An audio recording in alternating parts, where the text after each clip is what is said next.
सास कहती है मेरी बहू अच्छी नहीं है। हम कहते हैं पूर्व समय का स्मरण करिएगा, हो सकता है तुमने दरवाजे पर आई हुई गाय को डंडा मारकर भगाया होगा, हो सकता है तुमने किसी को अपशब्द कहा होगा।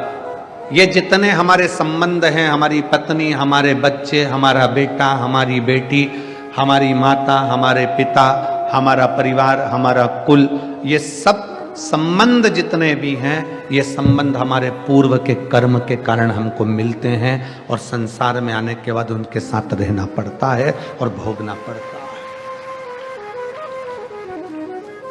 5,000 रुपए किसी को दिए, लेकर चला गया, मुंह ही नहीं दिखाया, भग गया, तुम ढूंढ ढूंढ के थक गए। किसी के पास में तुमने माल भेजा और वो माल का पूरा की पूरा पैसा उसके पास में रह गया, वो मिला ही। किसी कंपनी में पैसा जमा करा, पैसा चले गया, वो मिला ही। कोई नया व्यक्ति तुम्हारे सामने आ जाता है और नया व्यक्ति आकर तुमसे कहता है कि मैं तुम्हारे पैसे को ऐसा ऐसा कर दूंगा, लाओ जमा करो हमारी सोसाइटी में, हमारी कंपनी में। नया व्यक्ति तुमसे पैसा लेता, तुम उसको पहचानती नहीं थी, अभी भी पहचान बड़ी, 2-4 महीने में, 3 महीने में, 1 महीने में, 15 दिन में पैसे तुमने जमा भी कर दिया। जमा करने के बाद वो पैसा डूब गया। कौन नया व्यक्ति था? ना जाने कहां से आया था, कौन था, कैसा था, आपको और हमको नहीं मालूम, पर उस परमात्मा को मालूम है कि पूर्व समय में तूने इसका लिया था, इसलिए वो इस जन्म में तेरे पास आकर अपना हिसाब पूरा कर कर चले गए।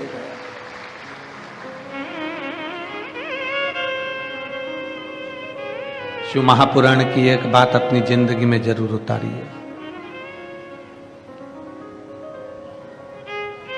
83,99,999 जो योनियां हैं, 83,99,999 जो योनियां हैं, ऐसी कोई योनि नहीं मनुष्य की देह 84 लाखवें नंबर की योनि है। सारी योनियों में जितनी योनियां बनेंगी, आप कुत्ता बनेंगे, आप झिंगुर बने, इल्ली बने, कीट बने, पतंगा बने, स्वान बने, मछली बने, जानवर बने, जलचर बने, थलचर बने, वायुचर बने, पक्षी बने, पशु बने, कुछ भी बने, 83,99,999 योनियों में ना जाने सारी योनियां आपको मिली, मनुष्य की देह भी मिली। पर इतना याद रखना, हर योनि में तुम्हारे बच्चे भी होंगे, हर योनि में तुमको भोजन करने को भी मिलेगा, पेट भरने को, हर योनि में तुम्हें पानी पीने को भी मिलेगा, हर योनि में हवा भी मिलेगी, हर योनि में तुम्हें खाने को भी मिलेगा, पीने को भी मिलेगा, बच्चे भी मिलेंगे, परिवार भी मिलेगा, माता पिता भी मिलेंगे, सब कुछ मिलेगा। हर योनि में तुम्हें घर भी मिलेगा, रहने का एक छोटा सा आसियाना, छोटी सी जगह, कुछ भी मिलेगी, पर मिलेगी जरूर। हर योनि में सब कुछ मिलेगा, पर हर योनि में शिव महापुराण की कथा नहीं मिलेगी। शिव महापुराण की कथा तो केवल एक मनुष्य योनि में मिलती है। एक पक्षी को अगर सुना भी देंगे तो पक्षी को क्या ज्ञान होगा? एक पशु को अगर कथा सुना भी देंगे तो क्या ज्ञान होगा? एक इल्ली माला में चढ़कर अगर कथा सुन भी लेगी तो उसको क्या ज्ञान होगा? कोई कीट, कोई पतंगा, कोई जानवर, कोई पशु, कोई पक्षी, कोई जलचर, कोई थलचर अगर कथा सुन भी लेंगे तो उनको क्या ज्ञान होगा? सारी योनियों में पत्नी, परिवार, बच्चे, कुटुंब, माता पिता, खाना पीना सब मिलेगा, पर केवल एक मनुष्य की योनि ऐसी है जिस योनि में शिव पुराण की कथा, सत्संग मिलता है। क्यों मिलता है? क्योंकि इस योनि में अगर तूने सत्संग कर लिया, भगवान का भजन कर लिया, शिव पर 1 लोटा जल चढ़ा लिया, तो फिर तुझे वापिस वो 83,99,999 योनियां भोगना नहीं पड़ेगी और तू शंकर की शरण में चला जाए। इन योनियों से तेरी मुक्ति हो जाए, इन योनियों से तू परे हो जाए, इन योनियों से तू छूट जाए।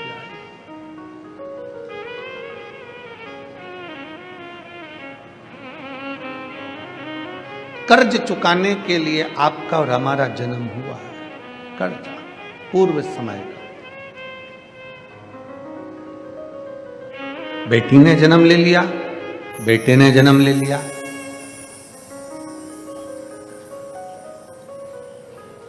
किसी के घर में अगर बेटा बेटा जन्म ले रहा है तो समझ लेना कि तुम्हारा कोई पूर्व का तुम्हारा कर्जा बहुत ज्यादा था, इसलिए घर में बेटे ही बेटे बेटे ही बेटे जन्म ले लिए। अगर तुम्हारे घर में परिवार में कुल में एक बेटी भी जन्म ले ले तो समझ लेना कि तुम्हारा पूर्व का कोई पुण्य बड़ा प्रबल था जिसके कारण बेटी नहीं। बड़ी मुश्किल से कहीं पूर्व एक गरीब सब्जी बेचने वाला है, ठेला चलाने वाला है, कबाड़ा बेचने वाला है, उसके घर में 1 2 3 4 5 6 बेटी जन्म ले लेती है।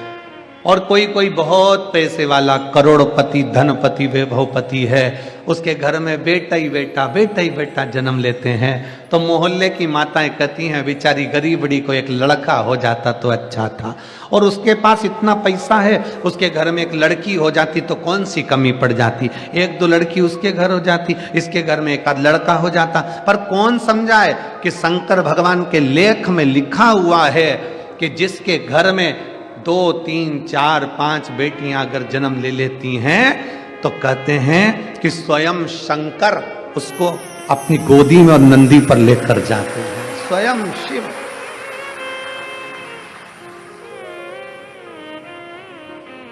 हम सोचते हैं कि बेटों का जन्म हो रहा है तो बड़े भाग्यशाली हैं।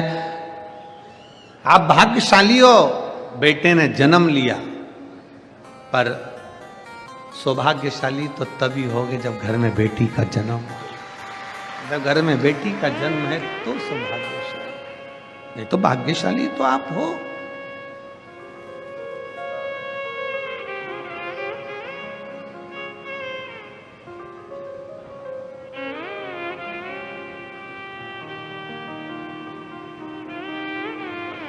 भाग्यशाली तो हो, यह आपके भाग्य की सराहना है।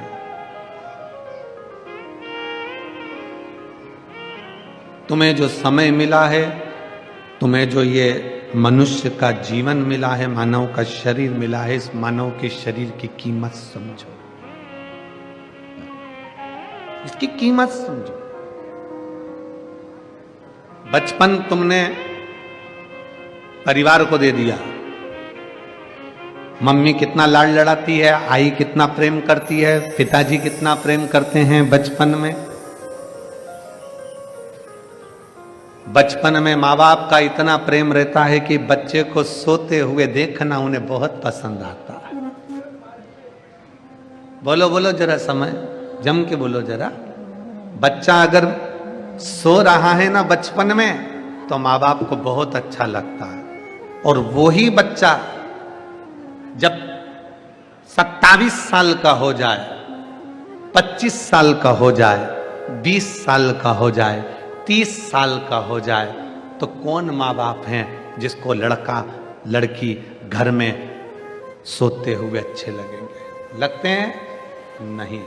माँ बाप कहते हैं कि इस उम्र में तो तुझे मेहनत करना चाहिए, पढ़ना चाहिए, आगे बढ़ना चाहिए, और तू पलंग पर पड़ा है। बेटा वही है जो बचपन में अच्छा लग रहा था, बेटा वही है, बेटी वही है जो बचपन में अच्छी लग रही थी, पर वही बेटा बेटी जब जवानी के समय पर एक उम्र के अनुकूल अगर घर के अंदर सोते रहें, 1-2 बजे रात को सो रहे हैं और दिन के 2 बजे अपने कमरे से निकल रहे हैं, और माँ थोड़ा सा भी उसको जगा दे तो वो आग बबूला हो जाए, मम्मी लाइट बंद करो, भाऊ लाइट बंद करो, पापा पंखा चालू कर दो, मम्मी एसी का रिमोट लाके दे। माँ बाप की आंख में आंसू आ जाते हैं, बचपन में सोता हुआ बच्चों को देखे तो माँ बाप खुश होते हैं, पर जवानी में बच्चों को सोता हुआ ऐसे समय बर्बाद करते हुए देखे तो माँ बाप को खुशी नहीं होती। माँ बाप कहते हैं कुछ पढ़ ले, आगे बढ़ ले और जिंदगी में नाम कमा ले। अच्छा नहीं लगेगा। बचपन आपने अपने परिवार को दे दिया, जवानी पूरी दोस्त यार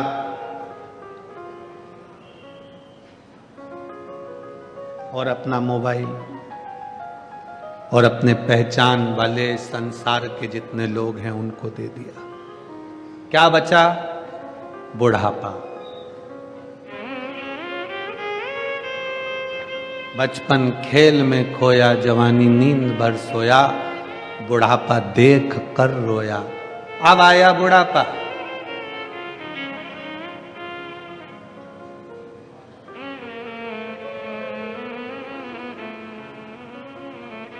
जब जवानी आती है, अच्छा पद मिल जाता है, अच्छी प्रतिष्ठा मिल जाती है, अच्छी कुर्सी मिल जाती है, अच्छी जॉब मिल जाती है, अच्छी नौकरी मिल जाती है, अच्छी प्रतिष्ठा मिल जाए, अच्छी कुर्सी मिल जाए, अच्छा पद मिल जाए, अच्छी सत्ता मिल जाए, तो निवेदन है झुकना सीख जाना, अकड़ना नहीं। झुकना सीख। हमने कई लोगों को देखा है, जब तक कुर्सी पर रहते हैं, जब तक कोई अच्छा पद रहता है, कुर्सी पर बैठे रहते हैं, बहुत बड़े पद पर रहते हैं, ओहदे पर रहते हैं, हमने कई लोगों को देखा है इतनी अकड़ में रहते हैं, इतनी अकड़ में रहते हैं कि कोई आ भी जाए तो उससे सीधे मुंह बात नहीं करते। और जो कुर्सी पर इतनी अकड़ में रहता है, बाद में रिटायर होता है, रिटायर होने के बाद मोबाइल में ग्रुप बनाता है कि अब मैं समाज सुधार का काम करूंगा। समाज का एक व्यक्ति तेरे दरवाजे पर 25 बार फाइल रख कर गया, तब तू कहां गया था?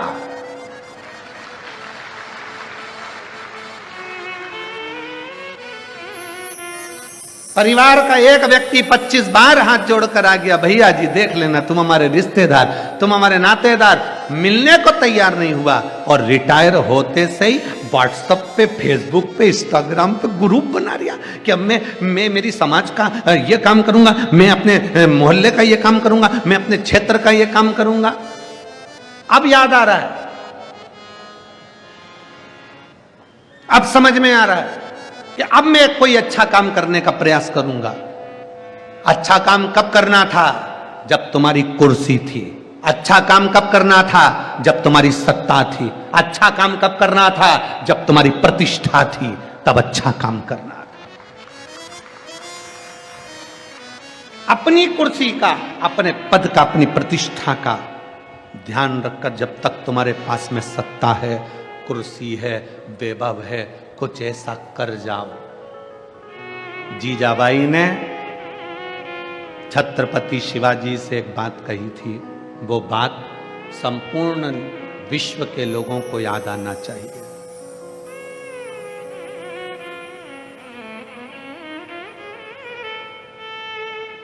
संपूर्ण विश्व।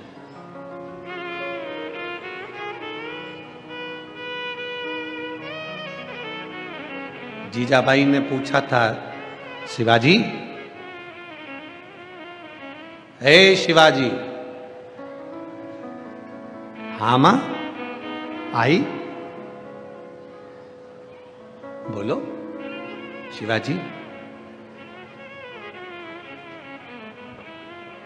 कुर्सी रहते, सिंहासन रहते, पद रहते, प्रतिष्ठा रहते, शरीर रहते, क्या करना चाहिए?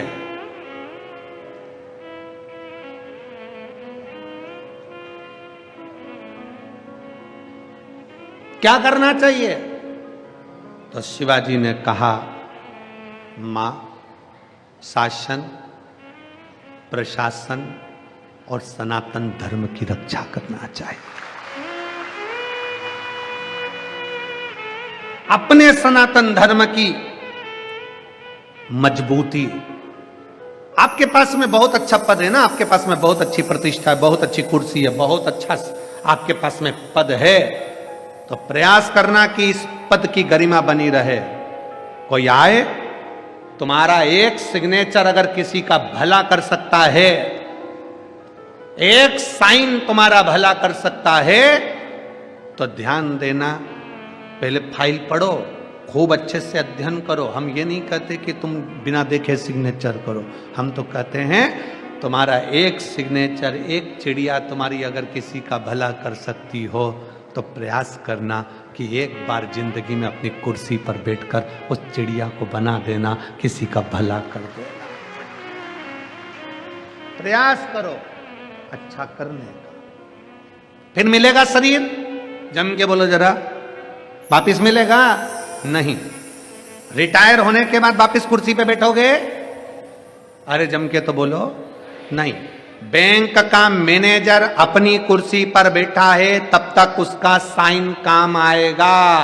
बैंक का मैनेजर या थाने का थानेदार जब अपनी कुर्सी से रिटायर हो जाएगा और मैनेजर वापिस अपने बैंक में जाएगा और जाकर अपनी कुर्सी पर बैठेगा, तो कोई बैठने देगा? थानेदार रिटायर होने के बाद अपनी कुर्सी पर बैठेगा तो कोई बैठने देगा? नहीं, क्योंकि अब थानेदार दूसरा आ गया, मैनेजर दूसरा आ गया, तुम रिटायर हो गए। अब तुम्हारे कितने भी अच्छे सिग्नेचर हो, वो सिग्नेचर काम के नहीं है, क्योंकि जब तुम्हारी कुर्सी थी तब सिग्नेचर काम का था।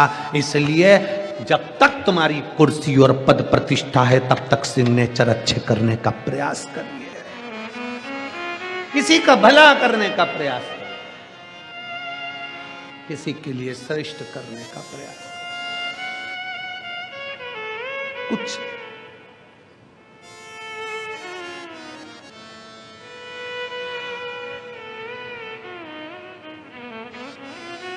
मैं माननीय मोदी जी को, मैं माननीय योगी जी को इस चीज के लिए धन्यवाद देता हूं।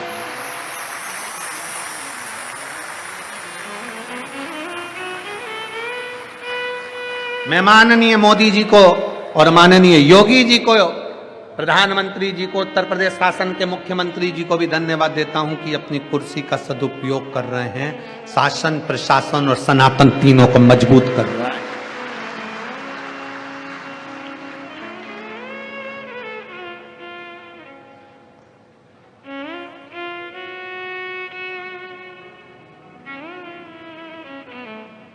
और अब विश्वास है कि महाराष्ट्र के नए मुख्यमंत्री जी भी इस चीज का स्मरण जरूर रखेंगे। विश्वास है, अपनी कुर्सी का, अपने पद का, अपनी प्रतिष्ठा पर बैठे हो, अपना शासन, अपना प्रशासन और अपना सनातन तीनों मजबूत होना चाहिए, तीनों मजबूत। प्रयास करो कुछ अच्छा करने का प्रयास।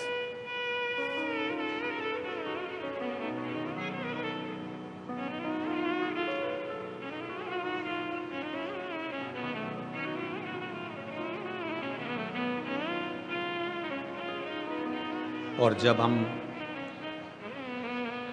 शिव की अविरल भक्ति में जिस समय डूबेंगे, शंकर की अविरल भक्ति को जब हम भजेंगे, तो शिव क्यों ना मिलेगा, क्यों ना मिलेगा।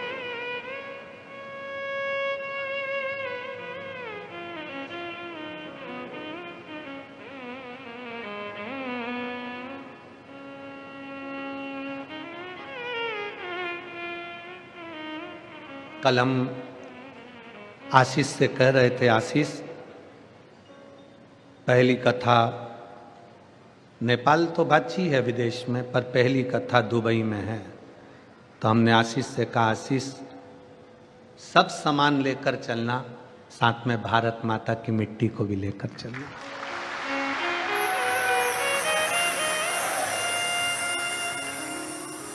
क्योंकि जो प्यार भारत की मिट्टी दे सकती है वो दुनिया में कोई नहीं दे सकता।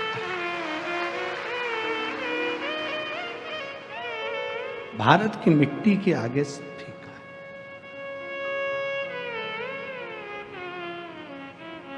आशीष बोला गुरुजी 3 दिन में तो अपन आ जाएंगे।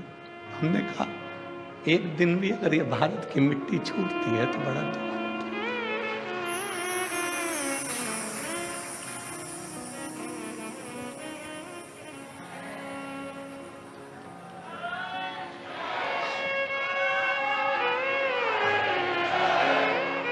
ये भारत की मिट्टी एक दिन भी छूटती है ना तो बड़ा दुख होता है। छूटे ना।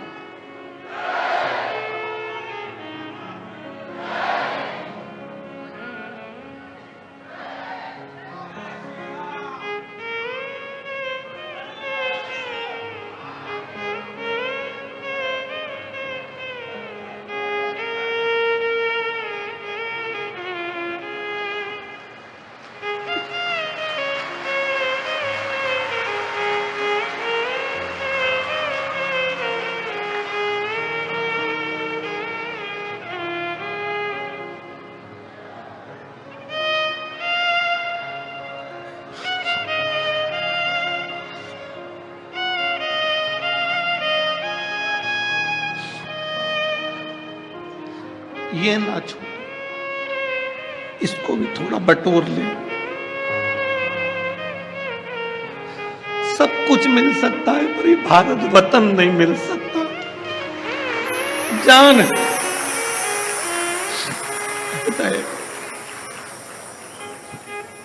इसको संजो लो। जन्म मिला है मनुष्य का, मानव का।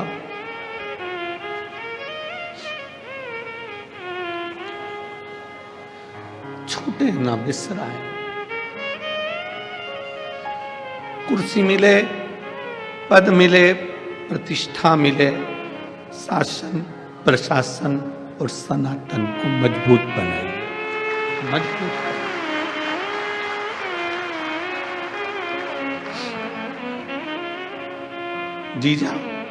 जीजाबाई ने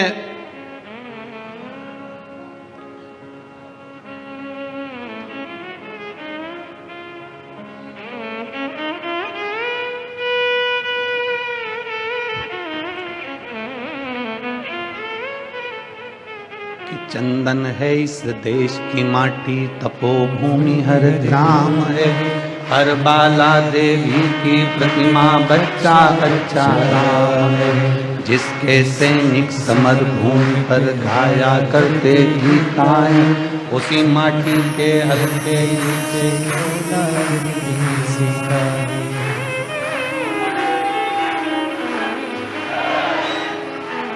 ये वो भूमि है। भारत की भूमि वो भूमि है जिसमें जन्म मिल जाए तो भी कम नहीं। अगर शिव की आराधना में लगे हो, शंकर की आराधना में लगे हो और ये मनुष्य की देह मिली है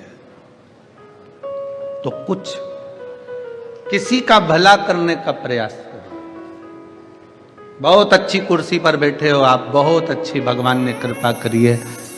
शिव महापुराण की कथा सुनने वाले कई बेटा बेटी की नौकरी लगती है, बड़े खुश होकर जब कुबेरेश्वर धाम आते हैं और हम अगर मिलते हैं तो उनसे कहते हैं बेटा तुम्हारी नौकरी बाबा ने किसी अच्छे कार्य के लिए लगाई होगी, आप प्रयास करना कि अपनी सिग्नेचर का सदुपयोग करना, किसी का भला हो जाए तो एक सिग्नेचर कर देना, किसी का भला कर देना।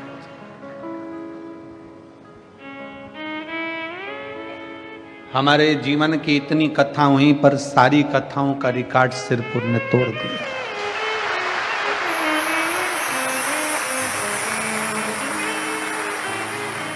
ये जितने डूम लगे हुए हैं ऐसे 12, 15, 20 डूम भी लगा लिए जाएं तो भी भक्त उसके बाहर ही रहेंगे। इतना भीड़, इतना भक्तों का सैलाब है, इतना भक्तों का सैलाब।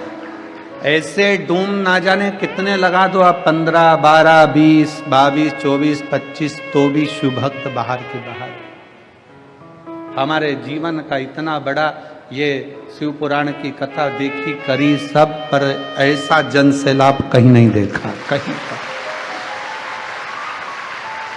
ऐसा जन सैलाब नहीं देखा, ऐसी शिव भक्ति नहीं देखी। भगवान शंकर की जो अविरल भक्ति आपके दिल में है, शिव आप सबकी मनोकामना जो भाव से आए हो, जिस विश्वास के साथ आए हो, जिस भरोसे के साथ आए हो, मेरा शंकर आपकी वो मनोकामना पूर्ण जरूर करेगा और शिव झोली जरूर भरेगा। कि खाली ना जाता कोई दर से तुम्हारे, खाली ना जाता कोई दर से तुम्हारे, मैं भी खड़ी हूँ मन बाहे फसारे, अपने हृदय से लगा लो कि राजा रहा हूँ, उठा लो भोले अपने दर से, अब तो ना टालो, गिरी जा रही हूँ, उठा लो। बचपन खेल में चला गया, जवानी भोग और विलास में निकल गई, अधेड़ी कमाने में निकल गई, बुढ़ापा आया, शरीर कांपने लगा। सोचा अब मैं शिव पुराण की कथा में चली जाऊंगी, इतनी भीड़ में कैसे जाएगी, कैसे जाएगी? तुम्हारे घर में चले और तुम्हारा शरीर चले, शरीर चले और तुम्हारे घर में चले, तब तक सारे अच्छे काम कर लो, सारे अच्छे काम कर लो।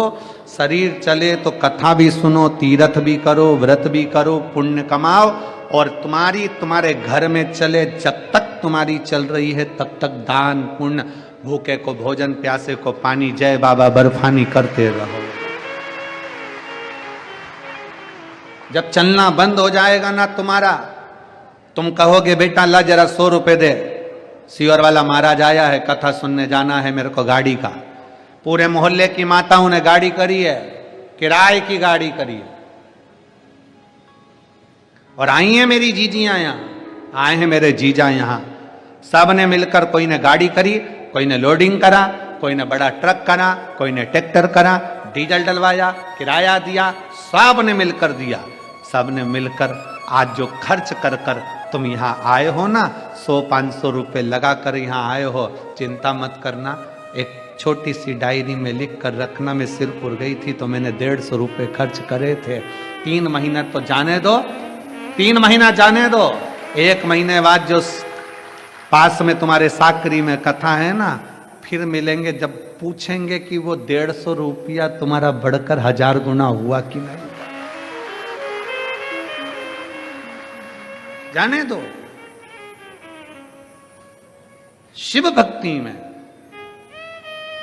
भगवान शंकर को अगर 1 लोटा जल दे रहे हो, भगवान शंकर को 1 बेलपत्र दे रहे हो, शिव जी पर 1 अक्षत चावल भी अगर चढ़ा रहे हो, तो वो खाली नहीं जाता। तो तुमने तो यहाँ आकर अपना कीमती समय भोले बाबा को दिया है, तो बाबा क्या तुम्हारे लिए समय निकाल कर तुम्हारे दरवाजे पर नहीं आएंगे? कालदर्शी कैलाशी अविनाशी शिव की कथा कह रही है, भगवान शंकर का चरित्र कह रहा है। बचपन गया, जाने दो, जवानी गई। ये कब चालू करोगे? एक बार सुनो तो आके कि यहाँ का माइक चल नहीं रहा है। एक बार आके खुद भी तो सुनो कि बक्से नहीं चल रहा है एक भी। भगवान शिव, ओगड़दानी शंकर, त्रिकालदर्शी कैलाशी अविनाशी शिव, जो संपूर्ण विश्व का कल्याण करने वाला, संपूर्ण जगत का उद्धार करने वाला है।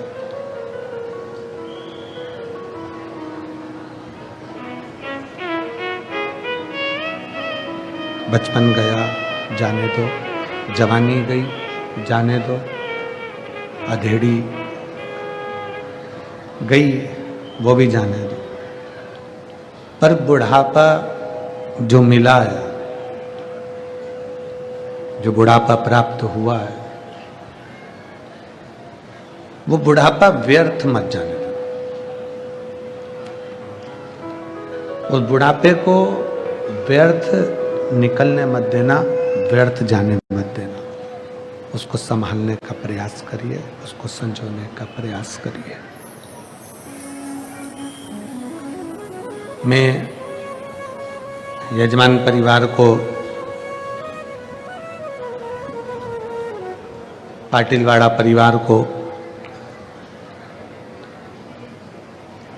इस चीज के लिए बहुत बहुत धन्यवाद देता हूं कि आपके पूर्वजों ने, आपके दादाजी ने, परदादाजी ने, परिवार ने जो सिरपुर में एक भूमि का दान कर कर या सामाजिक कार्य कर कर या किसी ना किसी रूप में अच्छा कार्य कर कर जो प्रेरणा आपके दादा पिताजी ने दी, वो प्रेरणा आज भी उनके बच्चे निभा रहे हैं। उसकी आपको बधाई, उसकी आपको धन्यवाद, उसका आपको साधुवाद।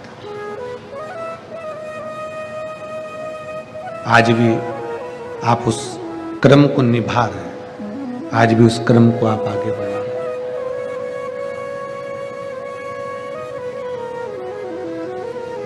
और करो, शरीर फिर नहीं मिलना है। शरीर ना जाने किस योनि में, किस जन्म में हम कहां होंगे, आप कहां होंगे, किसको पता है, किसको मालूम है कि कौन कहां होगा।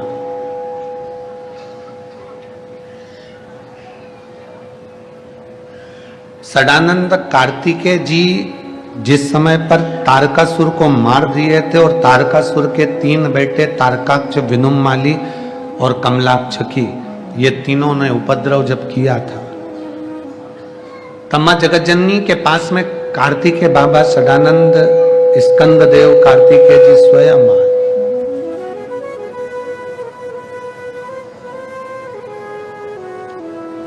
स्कंद देव कार्तिकेय जी स्वयं आए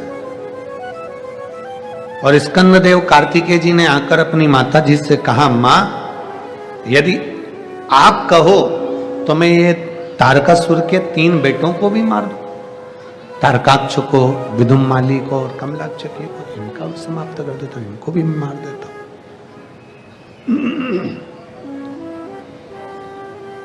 अगर तुम बोलो तो मैं इनको भी समाप्त कर दूं। माता पार्वती जी ने मना कर दिया। पार्वती जी ने कहा, नहीं, तुम नहीं मारोगे।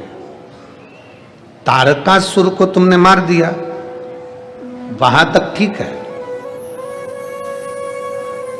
पर अब तारकासुर के 3 बेटों को मारने की जवाबदारी तुम्हारी नहीं है, तारकासुर के 3 बेटों को मारने की जवाबदारी शिव की है।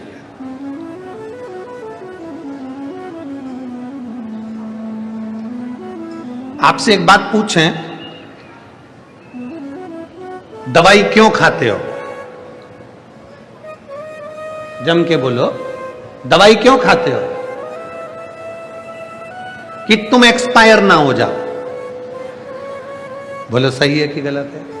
जम के तो बोलो जरा, सही है। व्यक्ति आखिरी तक दवाई खाता है कि वो एक्सपायर, जम के बोलो, एक्सपायर ना हो जाए। दवाई कब खाना चाहिए? जम के बोलो जरा, कब खाना चाहिए कि दवाई भी एक समय ऐसा होता है कि दवाई भी एक्सपायर हो जाती है, लिखी रहती है उस पर तारीख। देखी तुम लोगों ने कि नहीं देखी? देखिए, जम के बोलो जरा, देखा है ना? व्यक्ति दवाई इसलिए खाता है कि वो एक्सपायर ना हो जाए, पर कभी कभी दवाई भी एक्सपायर हो जाती है। शिव कथा कहती है दवाई एक्सपायर हो उसके पहले दवाई खाओ, और तुम एक्सपायर हो उससे पहले भगवान का भजन गाओ।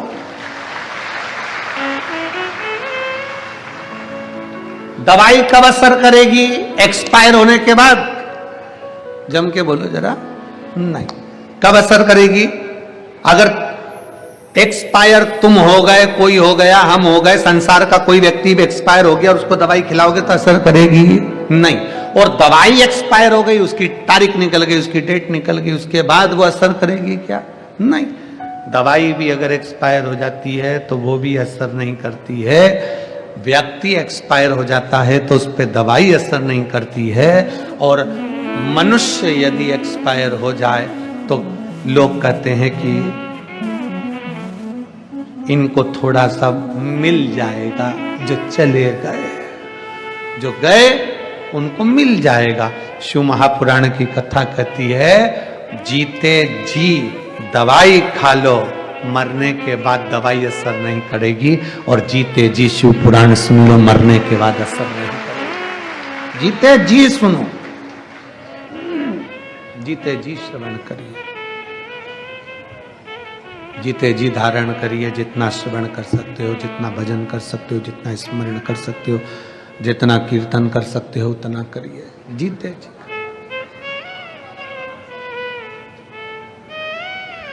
और मिलती है राम नाम की दौलत कभी कभी, होती है अपने भाग्य से शिव पुराण कभी कभी। यह अपने भाग्य से हुई है, अपनी किस्मत से हुई है। ये भाग्य अपना, अपनी किस्मत है जो अपने को ये शिव महापुराण की कथा श्रवण करने को प्राप्त हुई। फिर मौका मिले ना मिले, मनुष्य देह मिले ना मिले, संसार सागर में दूसरी बार जन्म मिले ना मिले, मिला है उसको स्वीकार कर। जो मिला है उसको अपने जीवन में उतार। तुम्हें तारकासुर के बेटों को नहीं मारना। कार्तिकेय, तारकासुर के बेटों को तो मारने की जवाबदारी शिव की है। आपकी अपनी और संसार की किसी की जवाबदारी नहीं है। जन्म, मरण और परण।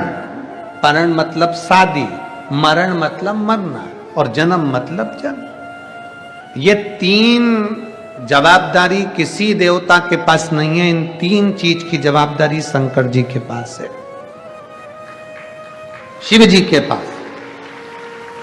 कब जन्म होगा, कहां जन्म होगा, कैसे जन्म होगा, किस जगह पर जन्म होगा, इसकी जवाबदारी शिव जी के पास है। मरण, कब मरोगे, कहां मरोगे, कैसे मरोगे, इसकी भी जवाबदारी शंकर के पास। परण, शादी नहीं हो रही है, विवाह नहीं हो रहा है, शंकर भगवान को सब मालूम है कि कहां, कब, कैसे कराना। तुम पूरी जिंदगी लड़कियां देखते रहो, मेरे लड़के के लिए ये लड़की अच्छी है, ये रिजेक्ट करा, वो करा, ये करा, वो करा। पूरा जीवन तुमने इसमें लगा दिया, 10 साल 5 साल इसी में निकाल दिए। लड़की के लिए लड़का ये अच्छा है, लड़के के लिए लड़की ये अच्छी है, पर उसने जिसके साथ लिखी होगी वही मिलेगी। 50 लड़के देखे तुम सबके लिए, और 50 लड़की देखी ये मेरे सब जीजाओं के लिए। 50 लड़की देखी, पर तुम्हारी किस्मत में जो चंद्र घंटा थी वही मिली है। तुम्हारे भाग्य में जो लिखी थी वही तुम्हें प्राप्त हुई। क्यों? ये जोड़ी आज की है ही नहीं, आज की है ही नहीं। एक पत्नी मरते मरते बोली, मैंने खूब करवा चौथ के व्रत करे हैं, खूब मैंने तीज का व्रत करा है, अब मैं जा रही हूं, स्वर्ग में मिलेंगे। अब मैं जा रही हूं, स्वर्ग में मिलेंगे।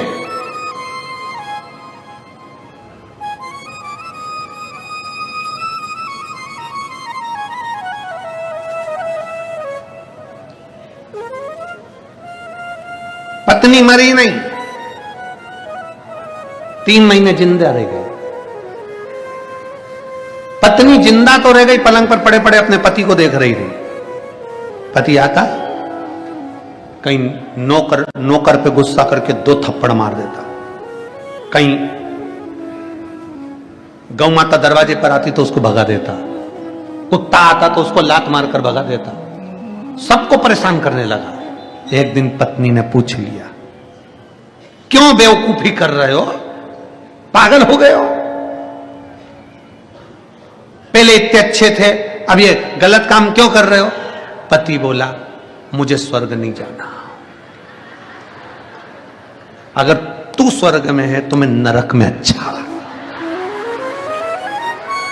तूने कहा था अब मैं जा रही हूं स्वर्ग में मिलेंगे, तो मैं जाऊं नहीं उधर मुझे पहुंचना ही नहीं है, उधर जाके करूंगा क्या? मुझे नहीं जाना, मेरा डिपार्टमेंट दूसरा। हम जाएंगे ही नहीं अगर तू जाए। तुम्हारे भाग्य में अगर पत्नी जो मिली है, शंकर भगवान को धन्यवाद देना कि कृपा है आपकी, जो मेरे जैसे व्यक्ति को संभाल रही है और मेरे बच्चों को संभाल रही है, ऐसी कहीं कृपा ही तेरी हो। अब तुम बोलोगे गुरुजी क्या हम अच्छे नहीं है? तुम बहुत अच्छे हो, है? और तुम कितने अच्छे हो, जब तुम्हारी शादी हो रही थी तुम्हारे घर के लोगों ने बता दिया था हमारा लड़का तो हीरा है, पर यह नहीं बताया था कि हमारा लड़का बेवड़ा है। हीरा बताया। अब कितने अच्छे हो, ये तो राम था। इसको खड़े होना था भगवान शंकर के दर्शन की लाइन में, ये खड़ा हो जाता है ठेके की लाइन में। कितना अच्छा।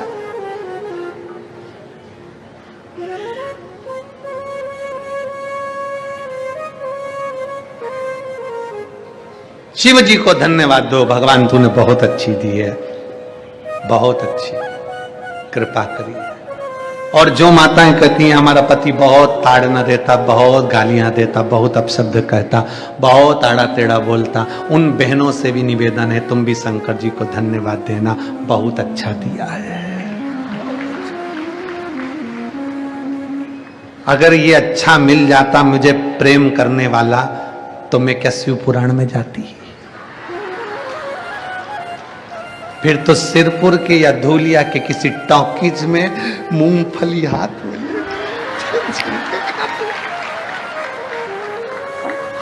ये तेरी कृपा है, तेरी उदारता है।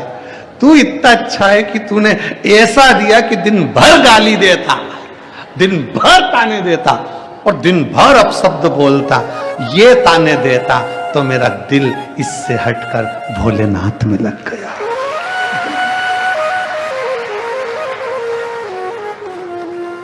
ये तेरी उदारता है, तेरी कृपा बिना न हिले एक भी लेते हैं श्वास, तेरी कृपा से तनु बखान क्या करूं मैं राखों के ढेर का, चपटी बहुत में खजाना कुबेर का, गंगाधार मुक्ति द्वार ओमकार तू, भोले ओमकार तू, आयो शरण तिहारी शंभुधार द्वार। जो तूने दिया वो अच्छा दिया, हम उसमें कोई गलतियां ना निकालें। जब हम भगवान में गलतियां निकालते हैं तो समझ लो हम अपने भीतर गलतियां निकाल। एक लड़का दोस्त के साथ जा रहा था, जाते जाते उसने देखते से कहा कि भगवान में तो अक्ल ही नहीं है। क्या अक्ल नहीं है?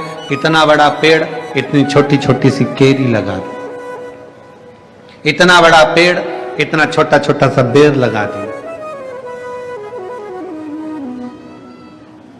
इतना बड़ा कद्दू इतनी बड़ी लौकी इतनी पतली सी डाली में लगा दी, पतली सी बेल में लगा दी। अरे कद्दू को ऊपर लगाना था पेड़ में, लौकी को पेड़ में लगाना था, अब बैठा था नारियल के पेड़ के नीचे, हवा चली, एक ऊपर से गिर गया। अब दोस्त से बोला, भगवान जो करता है बहुत अच्छा करता है। अच्छा, वहां कद्दू नहीं लगाया था उसने, कद्दू लगा देता तो कद्दू नीचे और अपन ऊपर पहुंच जाते। ये उसकी कृपा, उसको धन्यवाद दो, तूने बहुत अच्छा किया। अच्छा घर दिया, अच्छा परिवार दिया, अच्छा कुटुंब दिया, अच्छे रिश्ते नाते दिए, अच्छा तूने कृपा करी। पूरा परिवार मेरा कितना जोरदार दिया। सास जब भी बोलती एकदम गर्जना में बोलती, ये तेरी कृपा है। जब सास इतनी गर्जना में बोलती तो कोई चोर की हिम्मत नहीं कि घर के घुस जाए। उसको मालूम है चोर को कि बहू होगी ना तो चल जाएगा, पर डोकरी होगी ना, मां होगी तो नहीं चलेगा, क्योंकि ये अपने ताबे में जिस दिन इसने पकड़ लिया उस दिन धो देगी अच्छी लपट के।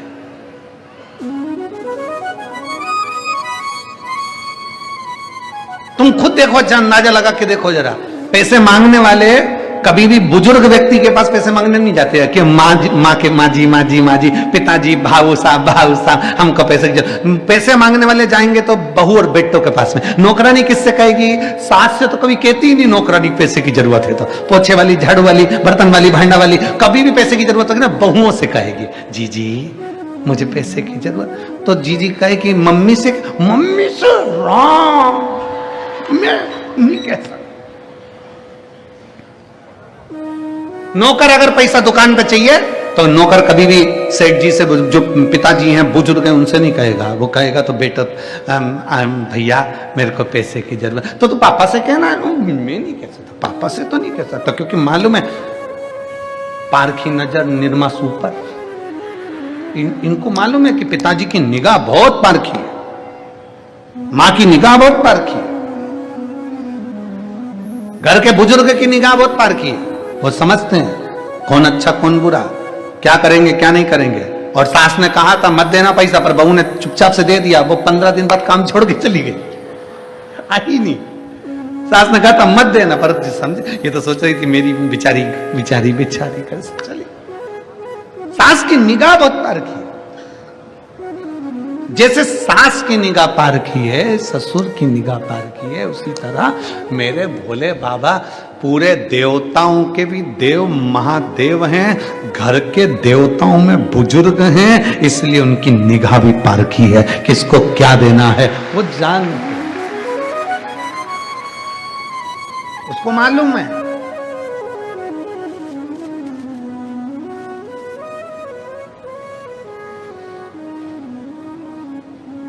किसी ने पूछा कि भगवान हमने सुना है कि तुम बड़े पारखी हो, इसके बाद भी तुमने रावण को सोने की लंका दे दी। रावण को सोने की लंका दे दी।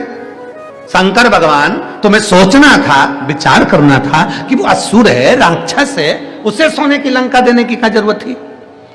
शंकर भगवान ने कहा मैंने रावण को सोने की लंका नहीं दी है, राम जो मेरे दिल में बसते हैं, जो मेरा भजन करते हैं, उनकी अर्धांगिनी सीता लंका में जाएगी, उसके लिए एसी का रूम बनाया है। बहू आती है, उसके पहले बेटे का रूम तैयार करा जाता है। बहू यहां आएगी, इस कमरे में रुकेगी, ऐसा है वैसा है, सजाया धजाया तैयार करा गया। शंकर भगवान ने कहा माता जानकी जी आएंगी, उनके लिए पूरी लंका अच्छी होना चाहिए, इसलिए सोने की लंका बनवा दी। शिव का भक्त, शंकर का भक्त कहीं पर भी जाए, शिव भक्त कहीं पर भी जाए, उसकी व्यवस्था पूर्ण हो जाती है। पूर्ण व्यवस्था शिव करते हैं, शंकर करते हैं। राम जी भगवान शंकर का भजन करते, माता जानकी की व्यवस्था स्वयं शिव ने करी, स्वयं शंकर।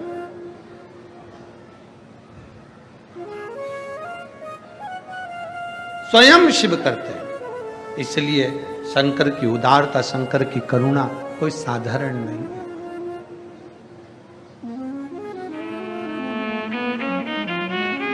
आपका कर्तव्य है केवल शिव के मंदिर में जाकर वहां की सेवा करना, चाकरी करना।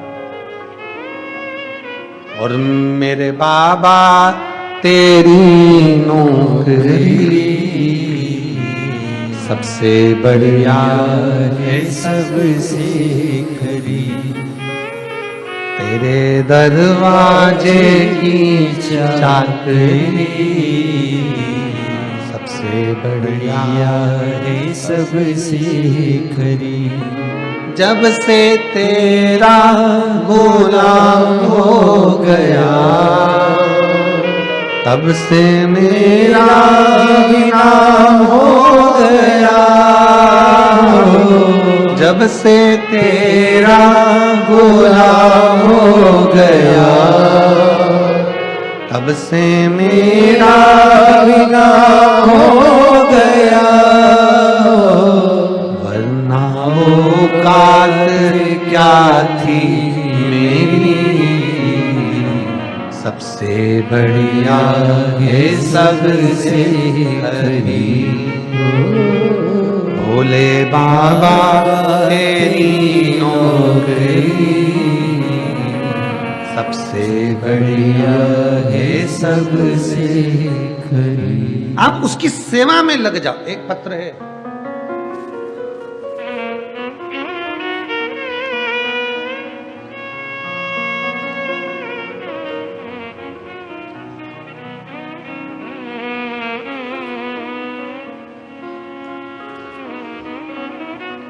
भूषण परमानंद देवरे, माता का नाम ललिता परमानंद दिवारे। कहीं बैठे हों तो एक बेलपत्र लेने के लिए आ सकते हैं। बाबा, मैं अपने बेटे के बारे में बताना चाहती हूं जो 5 साल का है। उसको इतनी शुगर है कि उसकी शुगर 700 रहती है। गुरुदेव, 700 शुगर पहुंच गई, बच्चा ठीक नहीं। बेटे को हॉस्पिटल ले गई। मुंबई के कलवा हॉस्पिटल में हमने बेटे को एडमिट किया। उसको ऑक्सीजन दी गई, रिपोर्ट निकाली गई, मालूम पड़ा कि बेटे की शुगर 700 के पार है। बेटे की याददाश्त चली गई, झटके जैसे आने लगे, शुद्ध नहीं रही, पागलों जैसी हरकत करने लगा। अब डॉक्टर ने कहा कि इसकी रिपोर्ट के अनुसार इसकी शुगर इतनी हाई हो गई है कि मस्तिष्क तक पहुंच गई है। अब ये इसकी दशा ऐसी ही रहना है, नॉर्मल भी होगा तो यही दशा रहे। करें क्या? अब क्या कर सकते हैं?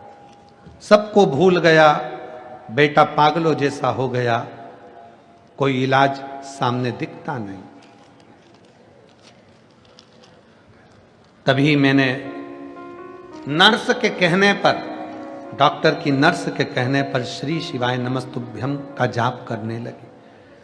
बेलपत्री शिव के मंदिर से लाना, शंकर पर चढ़ा हुआ जल लाना और उसी समय हॉस्पिटल में पशुपतिनाथ का व्रत स्वीकार कर लेना, बस चालू करा। और गुरुदेव, मैं बाबा का क्या आभार व्यक्त करूं। जल पिलाना प्रारंभ करा, बेलपत्री देना चालू करा। वो पागलों जैसी हरकत कर रहा था, पहचान नहीं रहा था। हमने उसको पीस पीस कर बेलपत्री दी और शिव का चढ़ा हुआ जल दिया। आज बाबा की कृपा से मेरा बेटे की शुगर डाउन हुई और उसकी याददाश्त भी थोड़ी सी ठीक हुई। गुरुदेव, डॉक्टर ने कहा था ये कभी भी अब पहचानेगा नहीं, जान नहीं पाएगा, क्योंकि मस्तिष्क में शुगर का लेवल बहुत बढ़ चुका, पहचानेगा नहीं। पर आज मैं बाबा को धन्यवाद देने के लिए इसलिए आई हूं कि आज मेरा बेटा पहचानता भी है, जानता भी है और कोई अब दवाई की जरूरत नहीं पड़ती। शिव का रुद्राक्ष का जल पीता है और भगवान की एक बेलपत्र रोज खाता। उसके फोटो लगा रही हूं, बच्चे के दोनों फोटो लगाए। एक जब बच्चा पहचानता नहीं, जानता नहीं और याददाश्त भूल गया, दूसरा जब बेटा पूर्ण तरह से स्वस्थ हो गया तब की। अगर कहीं बैठे हों तो एक बेलपत्र लेने के लिए आ सकते हैं। एक विश्वास,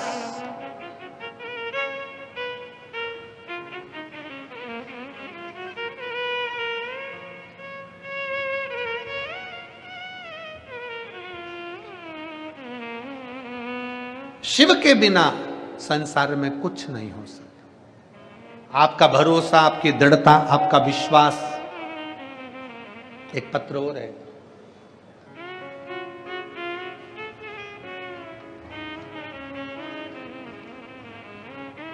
मैं कृष्णा किंजल कुमार पटेल, राज्य गुजरात, जिला पंचम महाल, गोधरा गांव की निवासी हूं।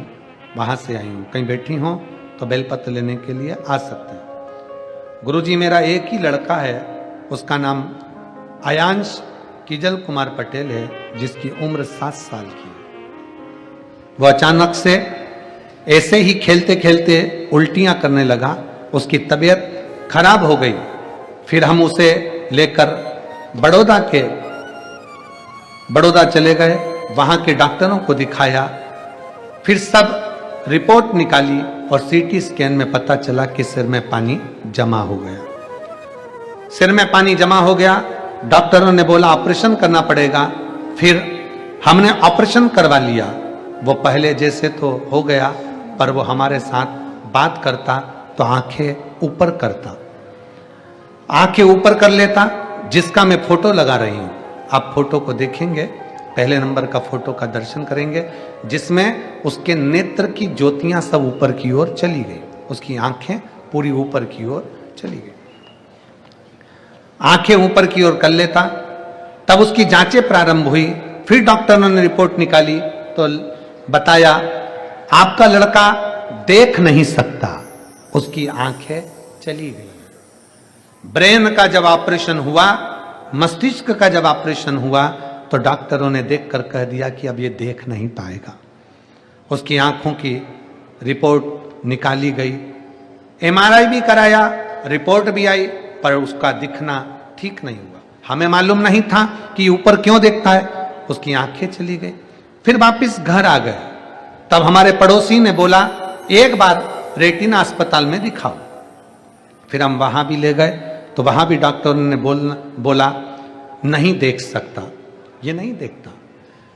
फिर हम घर आ गए और ऐसे 2 महीना हो गए। फिर एक दिन हमारे रिश्तेदार का फोन आया।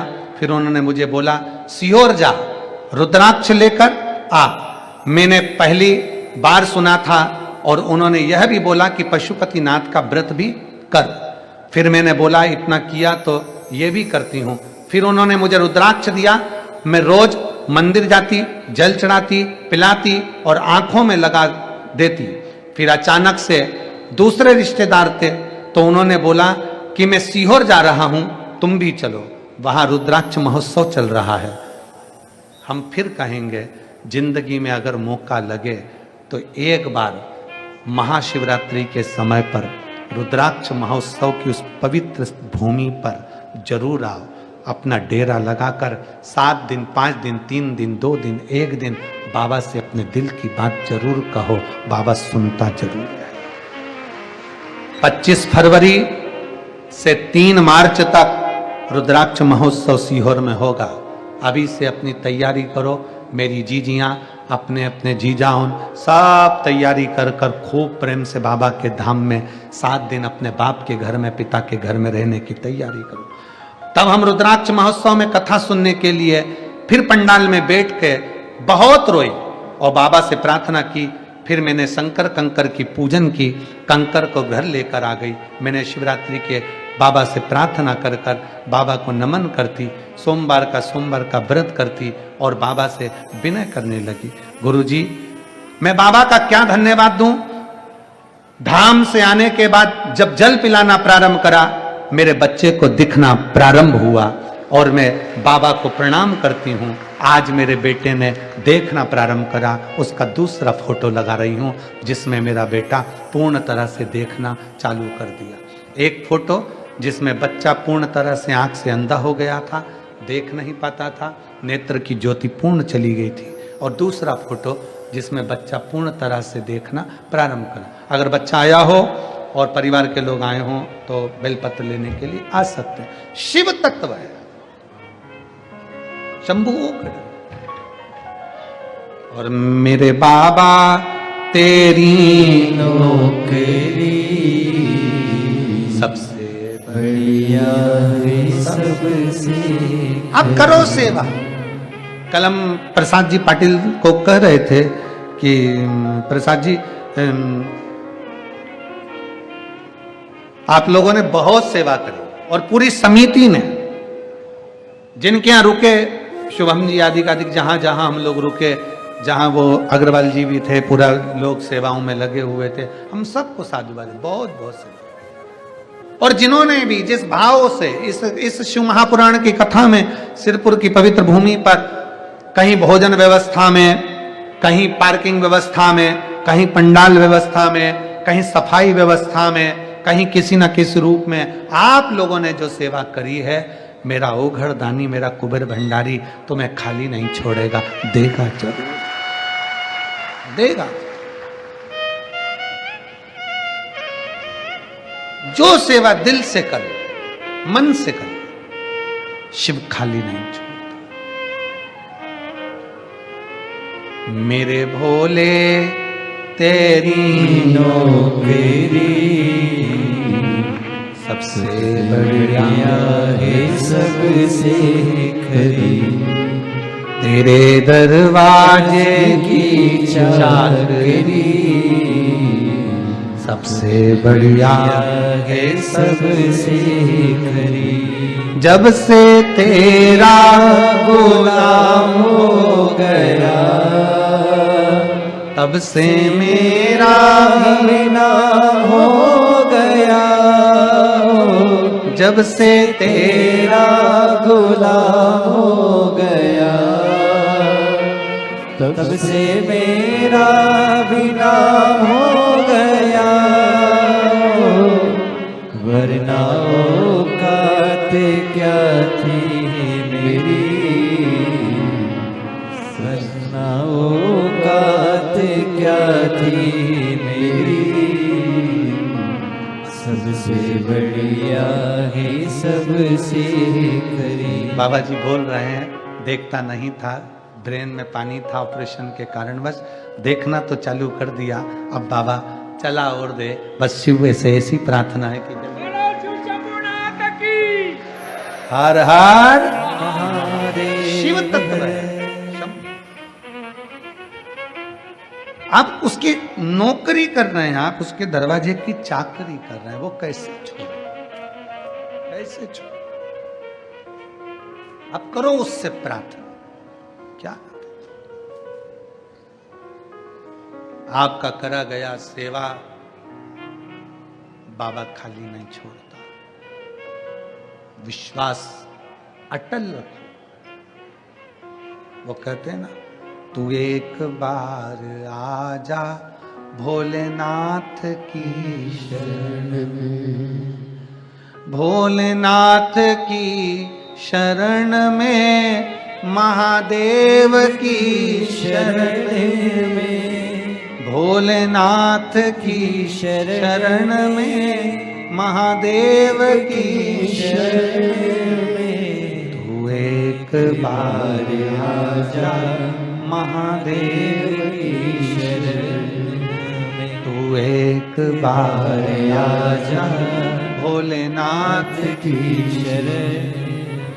नित दीप दान होते मेरे भोले की शरण में, नित दीप दान होते मेरे भोले की शरण में। उत्सव महान होते मेरे भोले की शरण में, उत्सव महान होते मेरे भोले की शरण में। तू एक बार आजा महादेव की शरण में, तू एक बार आजा महादेव की शरण में। फिर भय ना कछु होगा महादेव की शरण में, फिर भय न कछु न होगा महादेव की शरण में। तू एक बार आजा महादेव की शरण में, तू तू एक बार बार आजा शिव शंकर की शरण। तेरा मन हो शिव की शरणागति। तारकासुर के 3 बेटों को मारने की जवाबदारी तुम्हारी नहीं है। माता पार्वती जी ने षडानंद कार्तिकेय जी से कह दिया। कार्तिकेय बाबा षडानंद कार्तिकेय रुके। शिव जी ने तारकासुर के 3 बच्चों को तारकाक्ष, विदुम्माली, कमलाक्षकी को मार दिया। आगे चरित्र आया है सुंदर प्रसंग में 12 ज्योतिर्लिंग का, जिसमें बाबा देव अधिदेव महादेव उस पवित्र कथा को सुन रहे हैं जिसमें 12 ज्योतिर्लिंग में मेरा शंकर विराजमान, मेरा शिव बैठा, मेरा शंकर ओघड़ी बैठा। प्रथम ज्योतिर्लिंग सोमनाथ जी का वर्णन करा। चंद्र को काया का रोग होता है, उस रोग से मेरे भोले बाबा मुक्त करते हैं। कोई भी बीमारी है, कोई भी दुख है, कोई भी तकलीफ है, शंकर भगवान को अगर 1 लोटा जल चढ़ा रहे हो, श्री शिवाय नमस्तुभ्यम यदि कह रहे हो, तो समझ लेना आप उस रोग का निवारण कर रहे हो। हम तो यहां तक कहेंगे 4 व्हीलर गाड़ी चलाने वाले, 2 व्हीलर गाड़ी चलाने वाले, ऑटो चलाने वाले, रिक्शा चलाने वाले, लोडिंग चलाने वाले, गाड़ी चलाने वाले, सबसे निवेदन है आपकी गाड़ी पर एक श्री शिवाय नमस्तुभ्यम चिपका कर रखो, लगा कर रखो, तो मेरा भोलेनाथ भी तुम्हें गले से लगा कर रखे। लगा लो। घर के दरवाजे पर लिखो, जम के बोलो श्री शिवाय नमस्ते। दरवाजे पर अगर तुम्हारे कोई बुरी खबर भी सुनाने के लिए आने वाला होगा, श्री शिवाय नमस्तुभ्यम बोलेगा, खड़ा रहेगा, दरवाजा तुम खोलोगी। उसने एक बार श्री शिवाय नमस्तुभ्यम पढ़ लिया, आप उसके मुंह का दर्शन करोगे तो बुरा सुनने को नहीं मिलेगा, अच्छा ही मिलेगा, अच्छा ही मिलेगा। बाबा चंद्र के काया के रोग को ठीक करे। आगे वर्णन आया, श्री सेलम में षडानंद कार्तिकेय बैठे तो भगवान मनाने के लिए पहुंचे। मल्लिकार्जुन के रूप में भगवान विराजमान हुए। फिर वर्णन आया है श्री महाकाल का। दूषण नाम के राक्षस का संहार करने के लिए भगवान कालाधिपति महाकालेश्वर बाबा विराजमान। फिर आगे वर्णन आया है ओमकारेश्वर बाबा का। विंद नामक पर्वत ने तप कर कर भगवान शिव को विराजमान किया, ओमकार के रूप में विराजे। फिर वर्णन है श्री केदारनाथ जी का। नर नारायण ने तप कर कर भगवान को विराजमान किया। काशी विश्वनाथ मनु शत्रुपा के तप बल से भगवान काशी में विराजमान होते हैं। त्र्यंबकेश्वर गौतम बाबा पर गौ हत्या का दोष लगा, ईर्ष्यालुओं ने लगा दिया, उससे मुक्त होने के लिए भगवान ब्रह्मा विष्णु महेश का भजन करके त्र्यंबकेश्वर के रूप में शिव जी विराजमान हुए। अगला वर्णन है श्री वैद्यनाथ जी का। रावण शंकर भगवान को शिवलिंग को लेकर जा रहा था, भगवान ओघड़दानी वहीं पर एक जगह पर विराजमान हो गए, वैद्यनाथ जी के रूप में विराजे। अगला वर्णन है श्री नागेश्वर का। दारुक नाम के राक्षस का संहार किया भगवान शंकर ने, नागेश्वर के रूप में विराजमान हुए। फिर वर्णन आया है श्री रामेश्वर जी का। राम जी ने लंका पर चढ़ाई करने से पहले, शिवभक्त के दरवाजे पर जाने से पहले भगवान शंकर की आराधना करी, रामेश्वर के रूप में शिव जी विराजमान हुए। फिर आगे वर्णन आया है कृष्णेश्वर का। सुधर्म नाम के ब्राह्मण की 2 पत्नी थी, सुदेहा भूष्मा।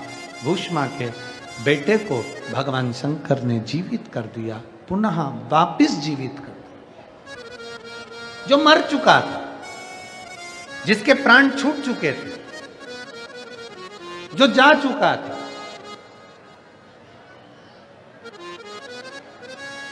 और उस भूष्मा के बेटे को जीवित करना। ईर्ष्या रखने वाला कितना भी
एक लड़के ने एक पत्र लिखा है, एक बेटी ने लिखा है,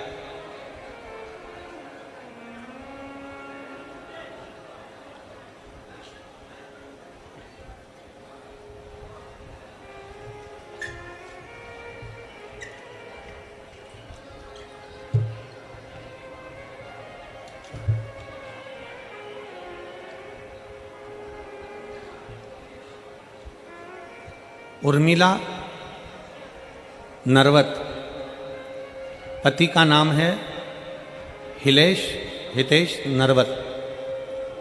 कहीं बैठे हों तो हाथ हिला सकते हैं, अगर कहीं बैठे हों तो हाथ हिला सकते हैं।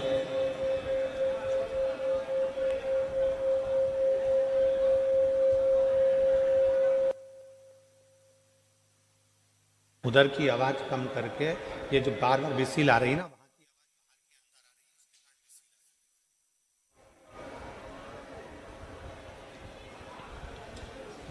मेरा नाम उर्मिला नरवत, पति का नाम हितेश नरवत, गांव खेड़ी कला, फरीदाबाद, हरियाणा क्षेत्र की निवासी हूँ। कहीं बैठी हों तो बेलपत्री के लिए आ सकती हैं।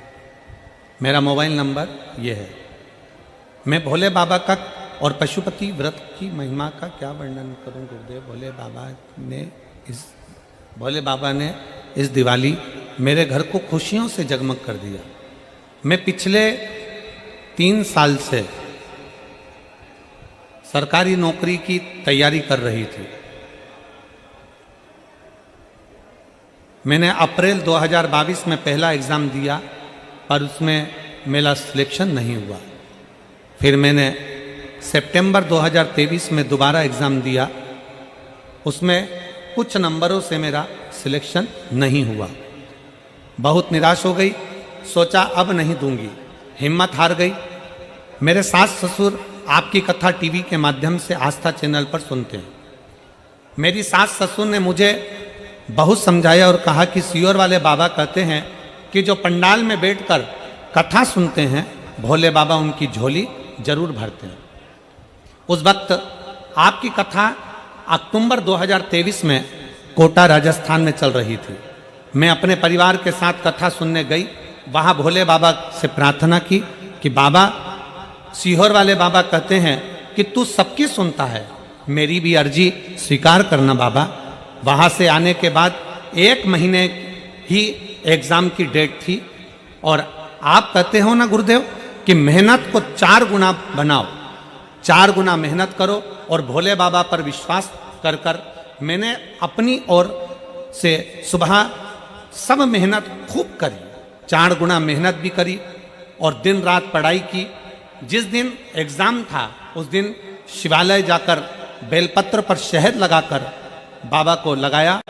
बस भोले बाबा से कहा कि जितना मुझसे साहस था मैंने लगा दिया, बाकी तुम संभाल लेना बाबा। एग्ज़ाम से पहले मैंने और पति देव दोनों ने मिलकर पशुपति व्रत किया। आज उसी कारण भोले बाबा ने मेरी अर्जी स्वीकार कर ली और मेरे बाबा ने मुझे 1 नहीं 2 बार लगातार ऑल इंडिया में एक बहुत अच्छी रैंक पर सिलेक्ट करवा दिया। और बाबा की कृपा से आज मैं सेंट्रल गवर्नमेंट के हॉस्पिटल में नौकरी कर रही हूँ। ये मैं बाबा को प्रणाम करने के लिए आई। मैं बाबा को यहाँ प्रणाम करने के लिए, बाबा को मैं यहाँ नमन करने के लिए आई हूँ।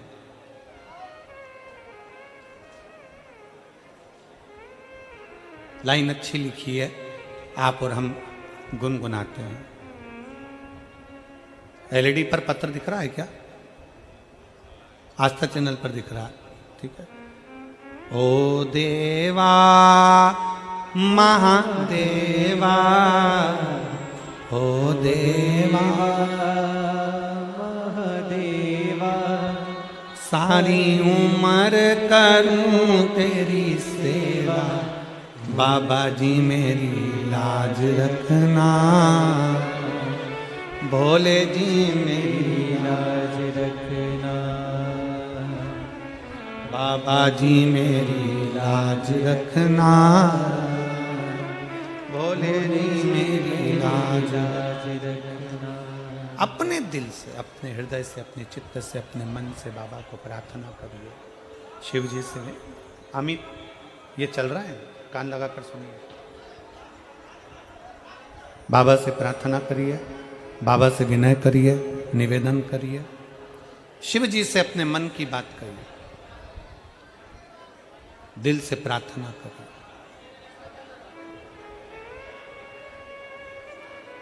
इस बेटी का भाव कितना शुद्ध था, यह विचार करिएगा जरा। सास ने इसको कहा, सास ससुर बोले कि बेटा हिम्मत मत हार, एक बार हिम्मत कर कर, दिल कर कर, एक बार भाव के साथ में तू कथा रस तत्व को श्रवण कर और 4 गुनी मेहनत कर।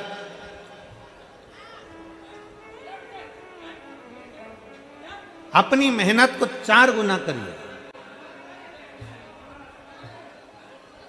और जब अपनी मेहनत को 4 गुना करोगे, अपनी मेहनत को 4 गुना बढ़ाओगे, अपनी मेहनत 4 गुना करोगे, दिन रात एक कर दोगे और शंकर भगवान का नाम लेकर एक बेलपत्री शहद की लगाकर शिव के पास जाओगे, तो यह पक्का है कि देवाधिदेव महादेव तुम्हारी मुराद पूर्ण जरूर करेंगे। क्यों नहीं करेंगे? बोल बम का नारा है,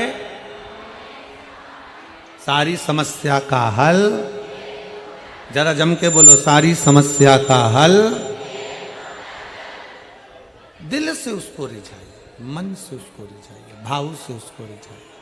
और जितने दिल से, जितने भाव से, जितने मन से आप उसे रिझाओगे, वो शिव आपके करीब में आता चले जाएगा, वो शंकर आपके करीब में आता चले जाएगा। सती मैया, माता सती, जो केवल भगवान शंकर के स्वरूप को सुनी है, दक्ष प्रजापति के घर में रहने वाली, दक्ष प्रजापति के घर में निवास करने वाली,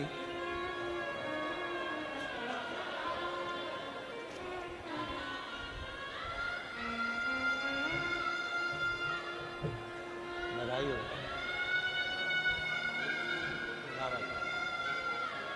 बधाई हो, ये बच्चों बधाई हो आपको, बहुत बहुत। हाँ, मैं बोला नहीं, हाँ अभी अभी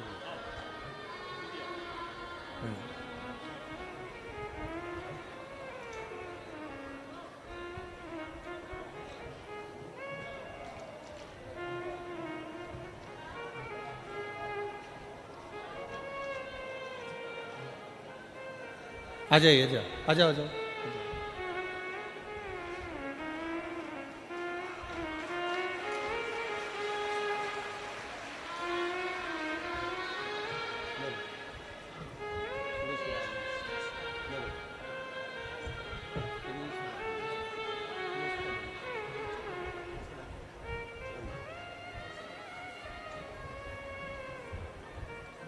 सती माँ ने कभी पूर्व, जब माँ सती छोटी थी, तब भगवान शंकर को माता सती ने नहीं देखा था।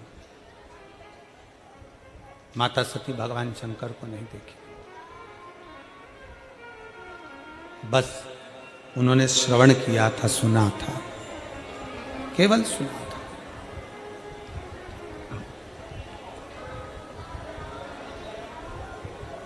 और क्या सुना था माता सती ने कि मंथन में हलाहल विष निकला और उस विष को ओघड़दानी शंकर ने पिया।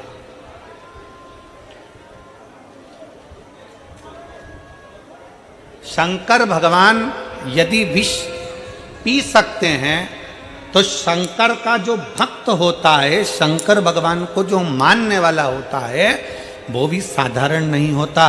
दुनिया के ताने, गाली, अपशब्द जैसा विष वो भी पीता चले जाता है और मुख से मुस्कुराकर आगे बढ़ता चले जाता है। शंकर भगवान अगर विष पी सकते हैं, तो शंकर भगवान का भक्त भी विष पीने की बलता रखता है।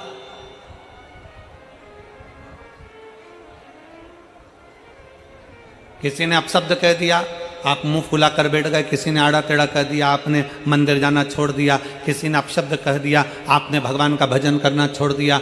रोज मंदिर जाते थे, मंदिर में किसी ने कुछ कह दिया, मंदिर जाना छोड़ दिया, किसी ने कुछ बोल दिया, शंकर को जल चढ़ाना छोड़ दिया। नहीं, शिव महापुराण की कथा कहती है आपके भीतर का बल शंकर को देख कर आना चाहिए कि शिव विष पी सकते हैं, तो क्या हम दूसरे की, दुनिया के लोग आपकी निंदा कर रहे हैं, दुनिया के लोग आपको अपशब्द कर रहे हैं, तो क्या हम धारण नहीं कर सकते? उसको भी पी के निकाल दो।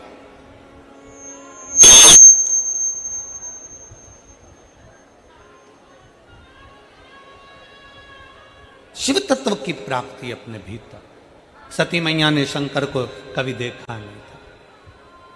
बाल्यावस्था से सती माँ ने दक्ष प्रजापति के नगर में, दक्ष प्रजापति के महल में, दक्ष प्रजापति की सभा में सती माता के सामने देवऋषि नारद आकर कहते थे, शंकर जी ने ये करा, शिव जी ने वो करा, शंकर ओघड़दानी है, शंकर भगवान विष पी गए, शंकर भगवान त्रिपुरासुर का वध कर दिए, शंकर भगवान ने ये कर दिया, शंकर भगवान ने वो कर दिया। दिन रात सती मैया शिव शिव शिव शिव सुना करती थी, शंकर को सुना।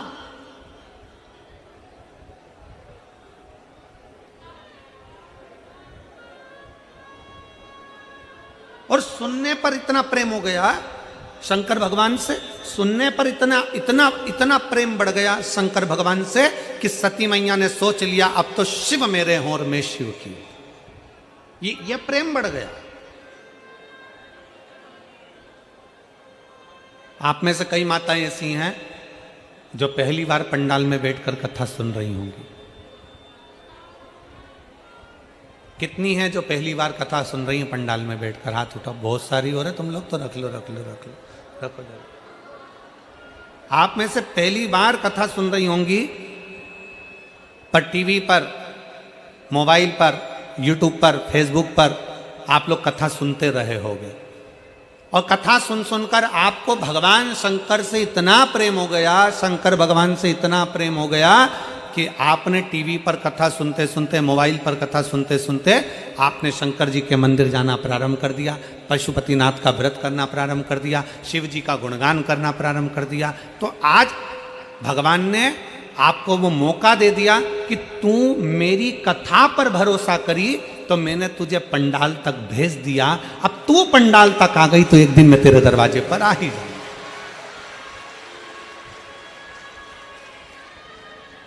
मतलब आपने पहली मंजिल पार कर ली है। आप कथा के पंडाल तक पहुंच गए, मतलब बाबा को जल चढ़ाते चढ़ाते, मोबाइल पर सुनते सुनते, टीवी पर सुनते सुनते बाबा ने आपको अपने पंडाल में लाकर बिठा दिया। मतलब शंकर जी ने आपको अपने कैलाश धाम तक बुला लिया। अब कैलाश धाम तक बाबा ने आपको यहां तक बुला लिया। अब बाबा किस दिन आपकी झोली खुशियों से भर देगा आपको भी मालूम नहीं पड़ेगा और आपके दरवाजे पर मेरा शिव पहुंच जाए। ये पहली मंजिल।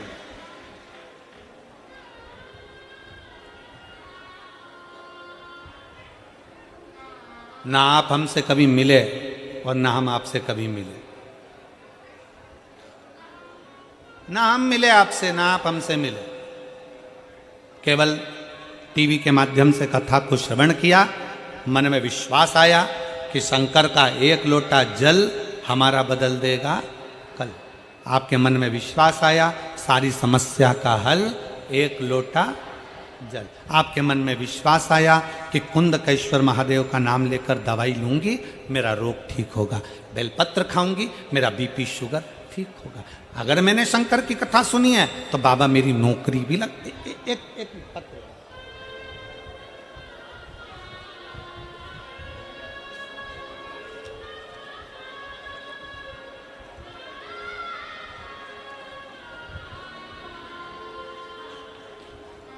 मेरा नाम सरोज देवी, पति का नाम डॉक्टर सुशील कुमार है। कहीं बैठे हों तो हाथ हिला सकते हैं। आप ही हैं? एक बार ऐसे हाथ हिला दो। आ जाइए, एक बेलपत्र ले जाइए, आ जाइए। मेरा नाम सरोज देवी है, पति का नाम डॉक्टर सुशील कुमार है। मैं जटोला गांव, पटोदी, हरियाणा से हूँ। गुरुदेव, एक लोटा जल और बेलपत्र का मैं क्या फल बताऊं। मेरे बेटे का नाम अक्षित सैनी है। वो कई सालों से सरकारी नौकरी की तैयारी कर रहा है। लेकिन हर बार 1-2 नंबर से रह जाता है। आपकी पहली कथा मैंने अलवर में सुनी थी और उसके बाद प्रतिदिन मंदिर जाना शुरू किया था। बेटे को साथ ले जाती थी। गुरुदेव जी, आप कहते हो कि पंडाल में बैठकर दिल से कथा सुने तो उसकी बाबा अवश्य सुनते हैं। मैं अलवर में जब कथा सुनने के लिए गई तो मैं आपको इतना नहीं जानती थी। मेरे पड़ोसियों के कहने पर मैं कथा के पंडाल में पहुंच गई। कथा सुनकर आ गई, जल चढ़ाना प्रारंभ कर दिया, पर मेरे मन में जल चढ़ाते चढ़ाते विश्वास आ गया कि अब मेरे बेटे का सिलेक्शन नहीं हो रहा तो मैं कथा सुनने पंडाल में जरूर जाऊंगी। मैं कोसी कला में पहुंच गई, बेटे को साथ में ले गई और बेटे को साथ लेकर मैं कोसी कला में पहुंची। कथा एक दिन की सुनते सुनते मैंने कई दिन की कथा को श्रवण किया। बाबा से प्रार्थना करी और बाबा से विनती करी, बाबा कुछ भी करो, मेरे बेटे का सिलेक्शन होना चाहिए, उसकी सरकारी नौकरी लगना चाहिए। मेरे बेटे से मैंने पशुपतिनाथ का व्रत करवाया।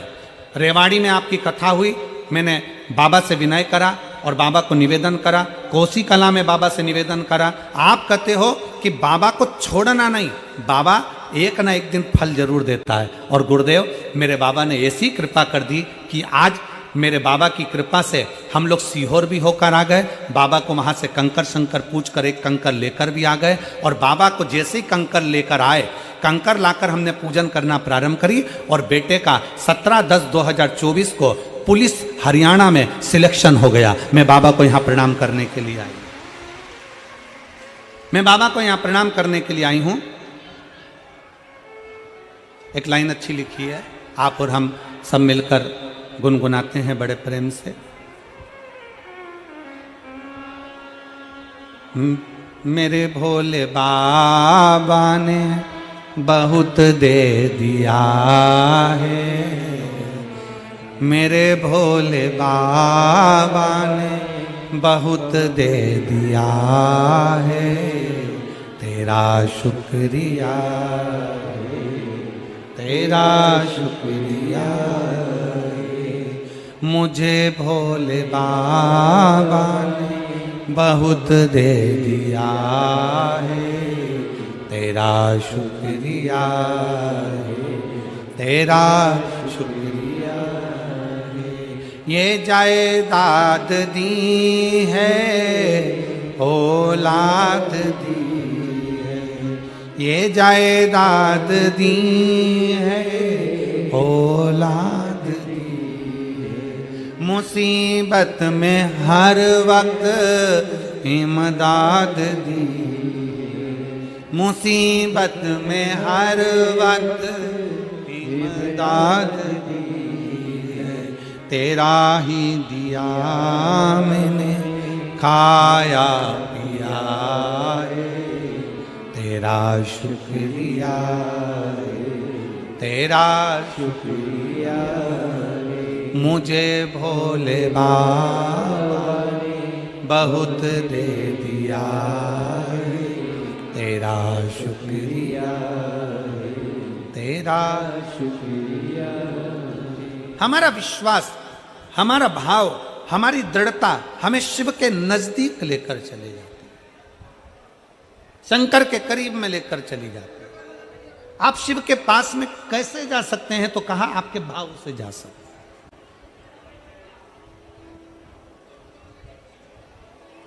करो बात शंकर से, थोड़ी देर बैठकर भगवान शिव से अपने दिल की बात करिए। भगवान शंकर के पास बैठकर अपने मन की बात करिए, शिव से बैठकर अपने चित्त की बात करिए, अपने हृदय की बात करिए। सुनेगा, सुनता है।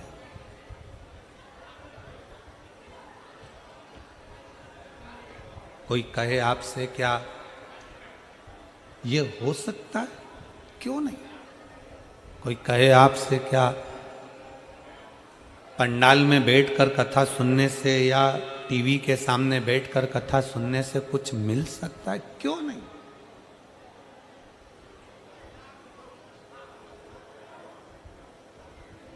आप गए ही नहीं हो भगवान के दरवाजे पर, आप पहुंचे ही नहीं हो भगवान शंकर के दरवाजे पर। शिव की चौखट तक जाओ तो उस बहन ने पत्र में लिखा, वो बहन पत्र में लिख रही है,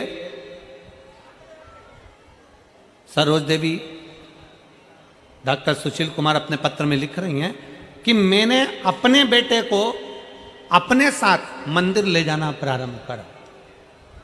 वो पत्र में लिख रही है।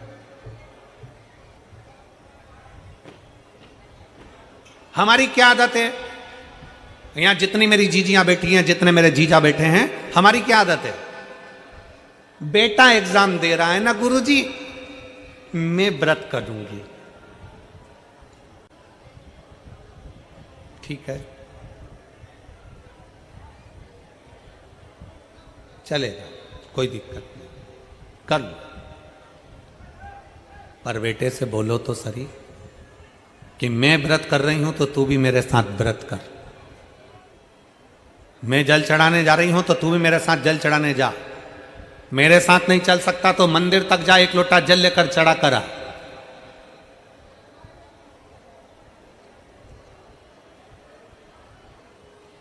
अब हम आपसे पूछें कि भूख तुम्हें लगी है, बहुत तेज भूख लग रही है और बहुत तेज पानी की प्यास लग रही है, पानी तुम्हें पीना है और तुम पड़ोसन को कोनी मारकर कह रही पानी तू पी, पानी तू पी।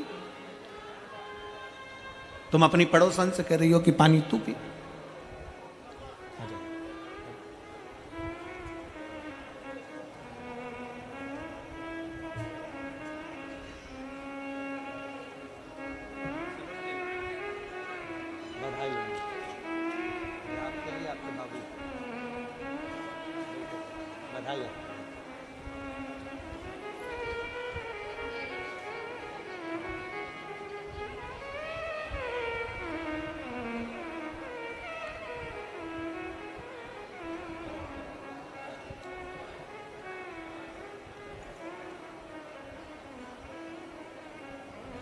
प्यास लगी है आपको खुद, भूख लग रही है आपको खुद, और आप पड़ोसी से कह रही हो कि तू पानी पी ले, पड़ोसी से कह रही हो कि तू भोजन कर ले, पड़ोसी से कह रही हो कि तू पानी पी, तू भोजन कर।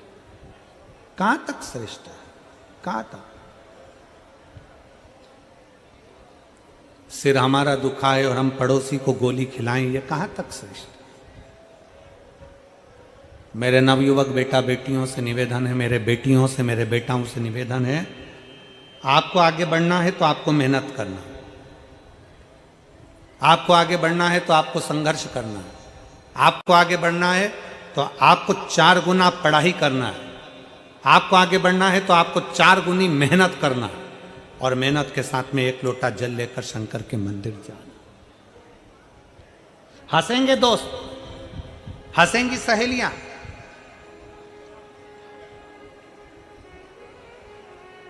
फिर निवेदन करूंगा, अपना हाथ किसी को मत दिखाओ, अपने हाथ को लोटा पकड़ा कर शंकर तक ले जाओ।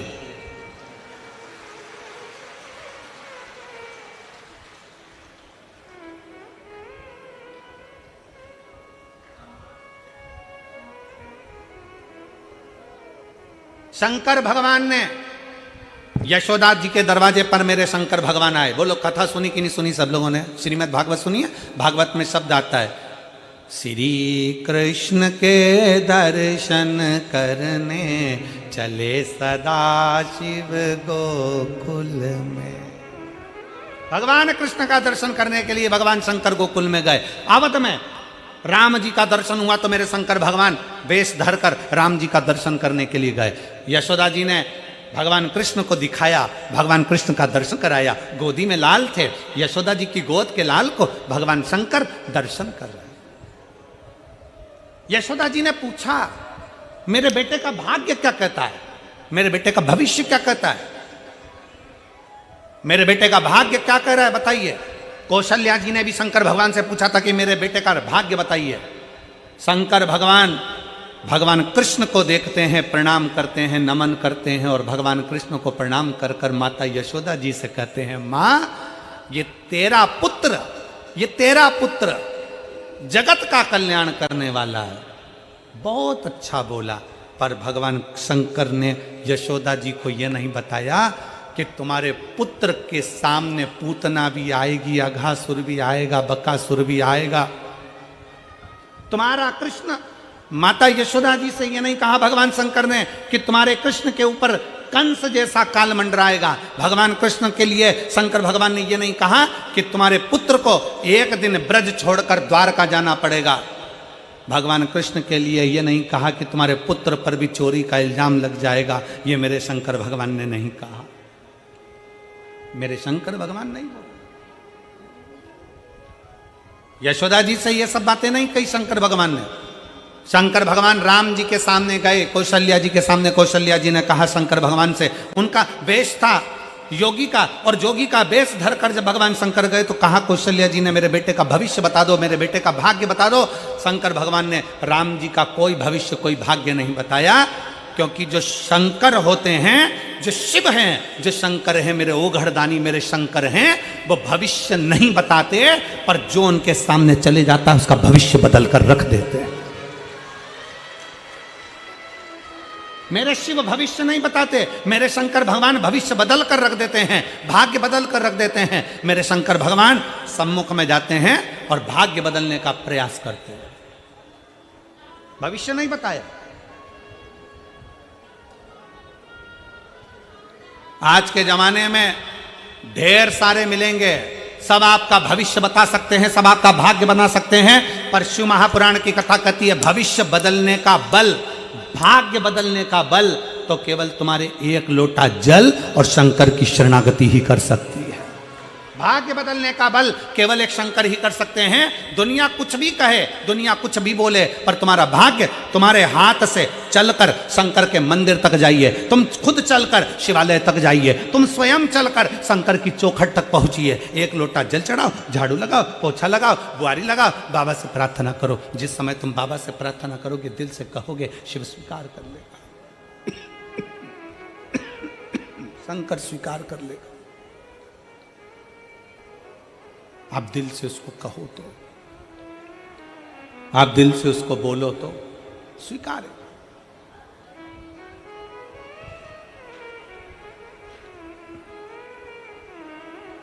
भरोसा,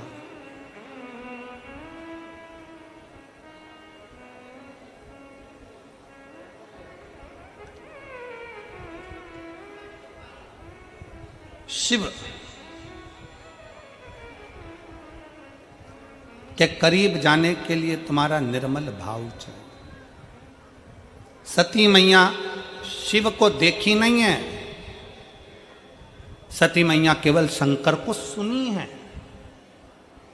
आपने क्या करा? टीवी पर केवल सुना कि शंकर को एक लोटा जल चढ़ाना चाहिए, शिव जी को एक लोटा जल चढ़ाना चाहिए, केवल सुना। एक पत्र है,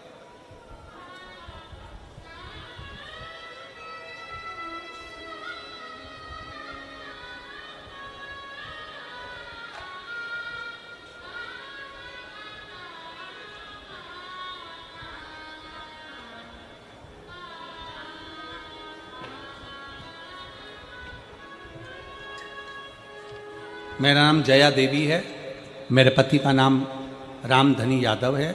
मैं कानपुर ग्राम जुनैदपुर की रहने वाली हूँ।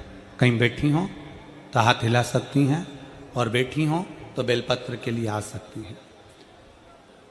मेरा नाम जय देवी, मेरे पति का नाम रामधनी यादव, मैं कानपुर ग्राम जुनैदपुर की रहने वाली हूँ। बाबा का क्या वर्णन करूँ? सन 2018 में मेरे छोटे बेटे की शादी हुई। उसके 3 साल बाद हमारी बहू की डिलीवरी का समय आ गया। हमारी बहू को बच्चा गर्भ में 9वां महीने में डिलीवरी होना थी, और डिलीवरी का समय ऐसा आया कि हम हॉस्पिटल ले गए, और हॉस्पिटल में डिलीवरी करवाते समय हमारी बहू का बच्चा शांत हो गया। बहू का बच्चा शांत हुआ, उसके कुछ ही घंटे बाद बहू भी शांत हो गई। बच्चा भी चले गया, बहू भी चले गई। हम बहुत दुखी हो गए, पूरा घर अस्त व्यस्त हो गया। मायके वालों को लगा बहू के कि हम लोगों ने सही डिलीवरी ना करवाई, उसके कारण बस उन्होंने दावा कर दिया कोर्ट में, कुछ इल्ज़ाम लगा दिए, चलता रहा। बहुत परेशान से हो गए, तब करें तो करें क्या। बहुत हताश हो गए गुरुजी, कुछ नहीं सूझा। तब हमारे पड़ोसन ने कहा, टीवी पर 1 बजे कथा आती है, सियोर वाला महाराज शिव पुराण की कथा करता है, कहते हैं उसके पंडाल में बैठकर कथा का रसतत्व अगर सुना जाए, कथा सुनी जाए, तो बाबा पूरी जरूर करता। मंदिर जाओ, एक लोटा जल चढ़ाओ, जिस दिन तुम्हारा जल चढ़ता चढ़ता बाबा कृपा कर देगा, उस दिन कथा सुनने को मिल जाएगी। कथा सुनने का मौका मिल गया। आपकी कथा कानपुर में हुई 2022 में। हम कथा के पंडाल में जैसे तैसे पहुंच गए। केस भी चल रहा था, परेशानी भी थी, और बाबा से विनय करी। पंडाल में बैठकर कथा सुनी बाबा, पंडाल में बैठकर बाबा से विनती करी, बाबा ये केस पूरा समाप्त कर कर मेरे बेटे की दूसरी शादी हो जाए और कैसे भी घर में बच्चे आ जाएं, बस यही विनती करती हूँ। मेरे बाबा ने ऐसी कृपा करी गुरुदेव, 2022 में आप कथा कर कर गए और बाबा की कृपा से केवल 4 महीने निकले और बेटे का संबंध पक्का हो गया, और बाबा की कृपा से 2023 में उसके घर में संतान की प्राप्ति हो गई। मैं बाबा को यहाँ प्रणाम करने के लिए आई हूँ। लाइन अच्छी लिखी है, आप और हम गुनगुनाते हैं कि लुटा दिया भंडार काशी वाले ने, कर दिया माला। एक आस, एक विश्वास के साथ शिव के पास गए। अभी हमने कथा में कहा, टीवी के माध्यम से आप शंकर के मंदिर जाना चालू करे, जल चढ़ाना चालू करे। जल चढ़ाते चढ़ाते शंकर भगवान ने इतनी कृपा कर दी कि तुम्हारे फरीदाबाद में ये शिव महापुराण की कथा कर दी। शिव महापुराण की कथा फरीदाबाद में हुई। आप पंडाल में बैठकर कथा को सुन रहे हो, आपको लगता है कि मैं पंडाल में पहुंची हूं। नहीं, शादी में वही जाता है जिसको बुलाया जाता है, और शिव पुराण में वही आता है जिसको बाबा अपने पास कुछ अच्छा करने वाला होता है।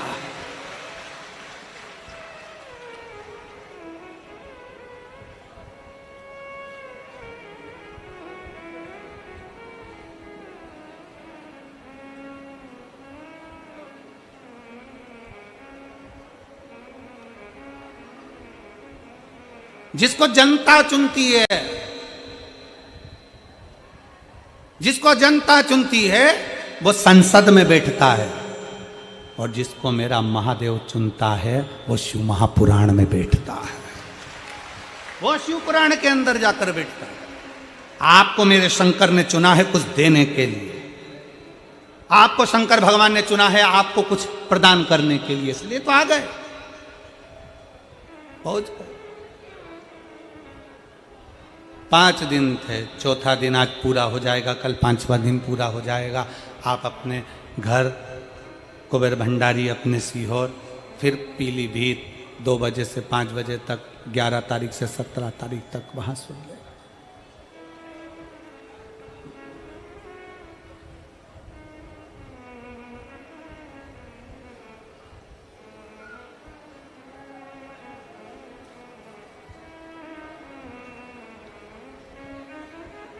बस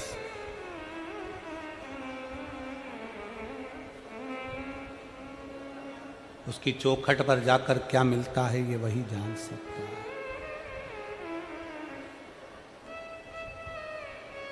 उसकी चौखट पर पहुंचकर क्या प्राप्त होता है ये वही जान सकता है, दूसरा कोई नहीं जान सकता।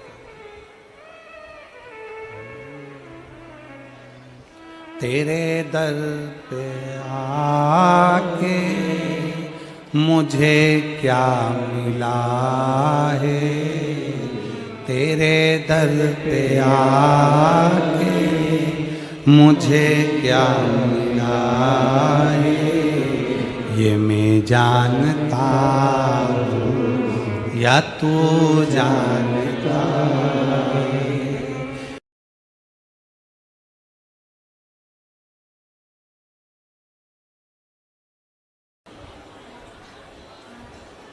माता सती ने शंकर को देखा नहीं है,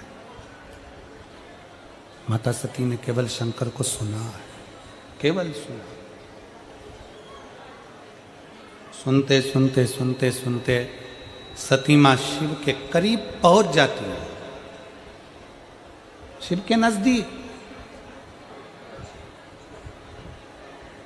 अच्छा कर्म करते करते करते करते मनुष्य भी एक दिन परमात्मा के करीब में पहुंच जाता है। एक बड़ा सुंदर संवाद मिलता है। 2 साधु थे,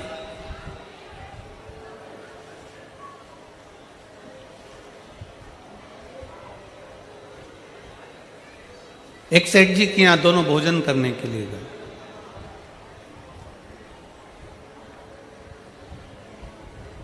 सेठ जी ने भोजन कराया और भोजन कराकर सेठ जी ने भोजन कराकर दोनों को एक एक कम्बल दे दिया, एक एक ब्लैंकेट दोनों को दिया, कम्बल दोनों को दिया।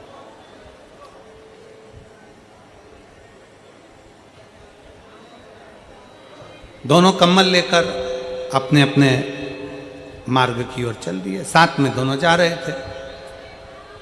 अब दोनों साधु कम्बल लेकर जब चले, चलते चलते चलते चलते रात्रि का समय आया तो वो एक धर्मशाला उनको मिल गई और उस धर्मशाला में वो दोनों पहुंच गए। अब दोनों सोने की तैयारी कर रहे, दोनों सोने की तैयारी कर रहे। और अब दोनों सोने की तैयारी कर रहे हैं तो एक साधु ने क्या करा कि अपना कम्बल, पहले का जो पुराना कम्बल था वो तो ओढ़ने का था ही, तो उसने उसको ओढ़ना चाहा और जो नया कम्बल मिला था कोई चुरा कर ना ले जाए तो उसका उसने तकिया बना लिया और तकिया बना के अपने सिर के पास लगा।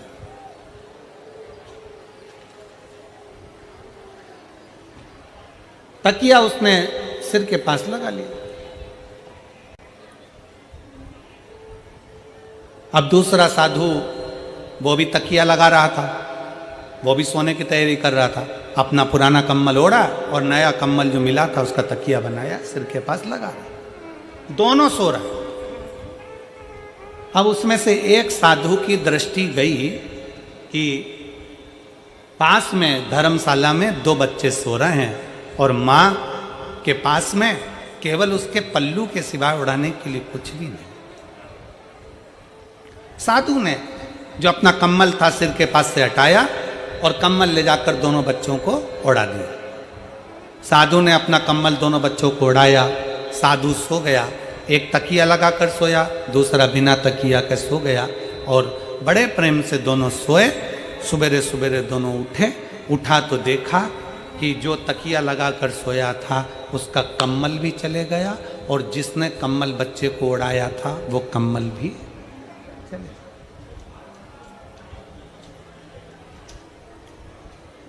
जो तकिया लगाकर सोया था साधु, उसका भी कम्बल चले गया और दूसरा जो साधु ने बच्चों को जो कम्बल दिया था वो भी कम्बल चले गया।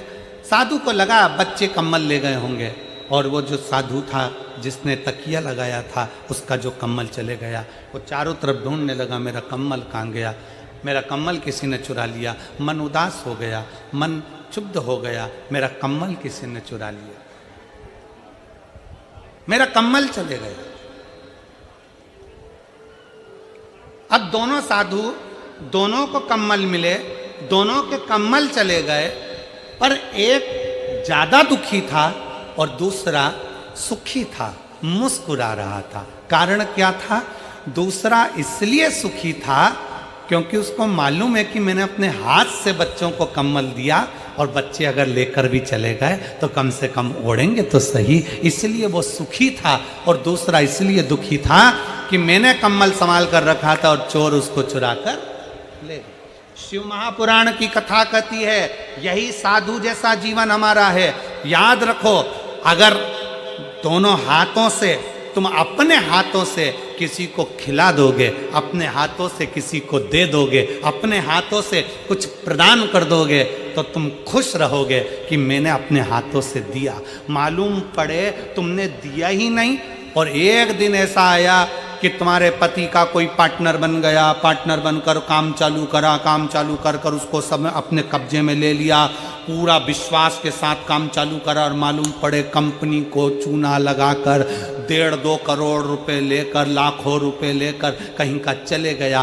तो शिव महापुराण की कथा कहती है कोई तुम्हारे धन को तुम्हें छल कर, तुम्हारी चोरी कर कर चले जाएगा तो तुम्हें दुख ज्यादा होगा। इसलिए भगवान अगर तुम्हें दे तो उस दिए हुए का थोड़ा सा सत्कर्म करते चलो, किसी प्यासे को पानी पिलाते चलो, किसी भूखे को भोजन कराते चलो अपने हाथों से।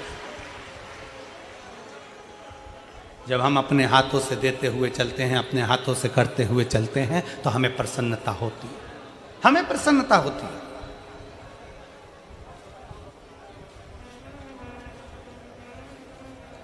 इतनी माताएं बैठी हैं, मेरी इतनी सारी जीजियां हरियाणा की बैठी हैं, इतने सारे मेरे जीजा बैठे हैं, इतनी सारी मेरी बेटियां बेटा मेरी माता भाई बहन बैठे हैं।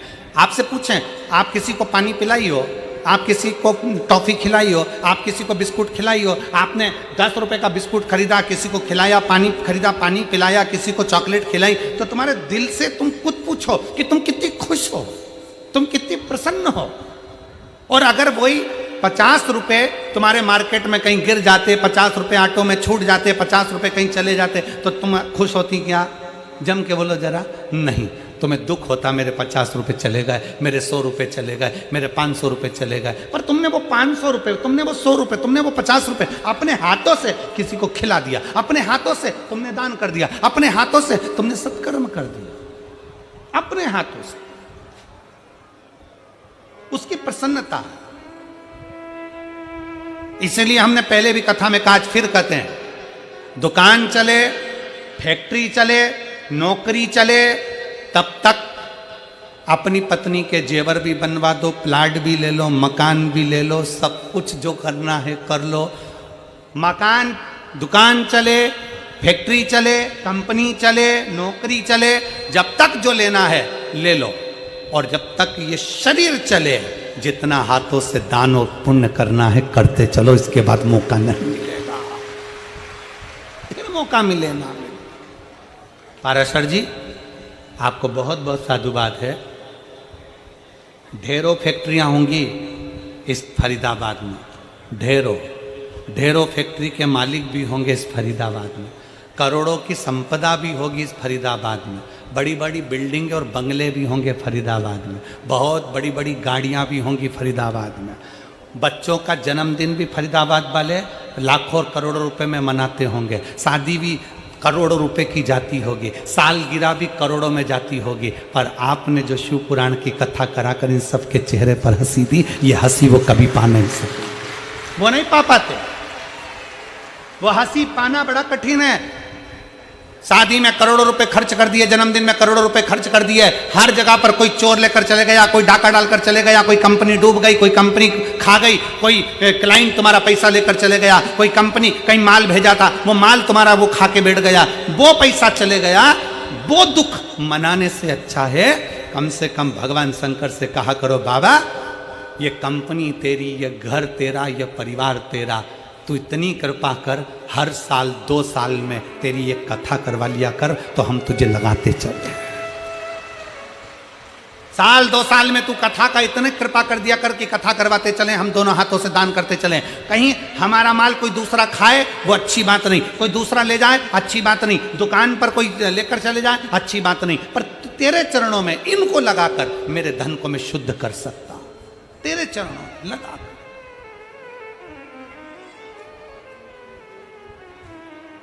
और दीजिए अपने बच्चों को ये संस्कार। और जितनी मेरी जीजियां बैठी हैं, जितने मेरे जीजा बैठे हैं, इस पवित्र प्रांगण में से फरीदाबाद हरियाणा की भूमि से ये संकल्प कर कर जाना, जिस दिन मेरा भोले बाबा मुझे दे देगा, उस दिन मैं भी एक बार शिव पुराण की कथा अपने क्षेत्र में जरूर कराऊं, जरूर।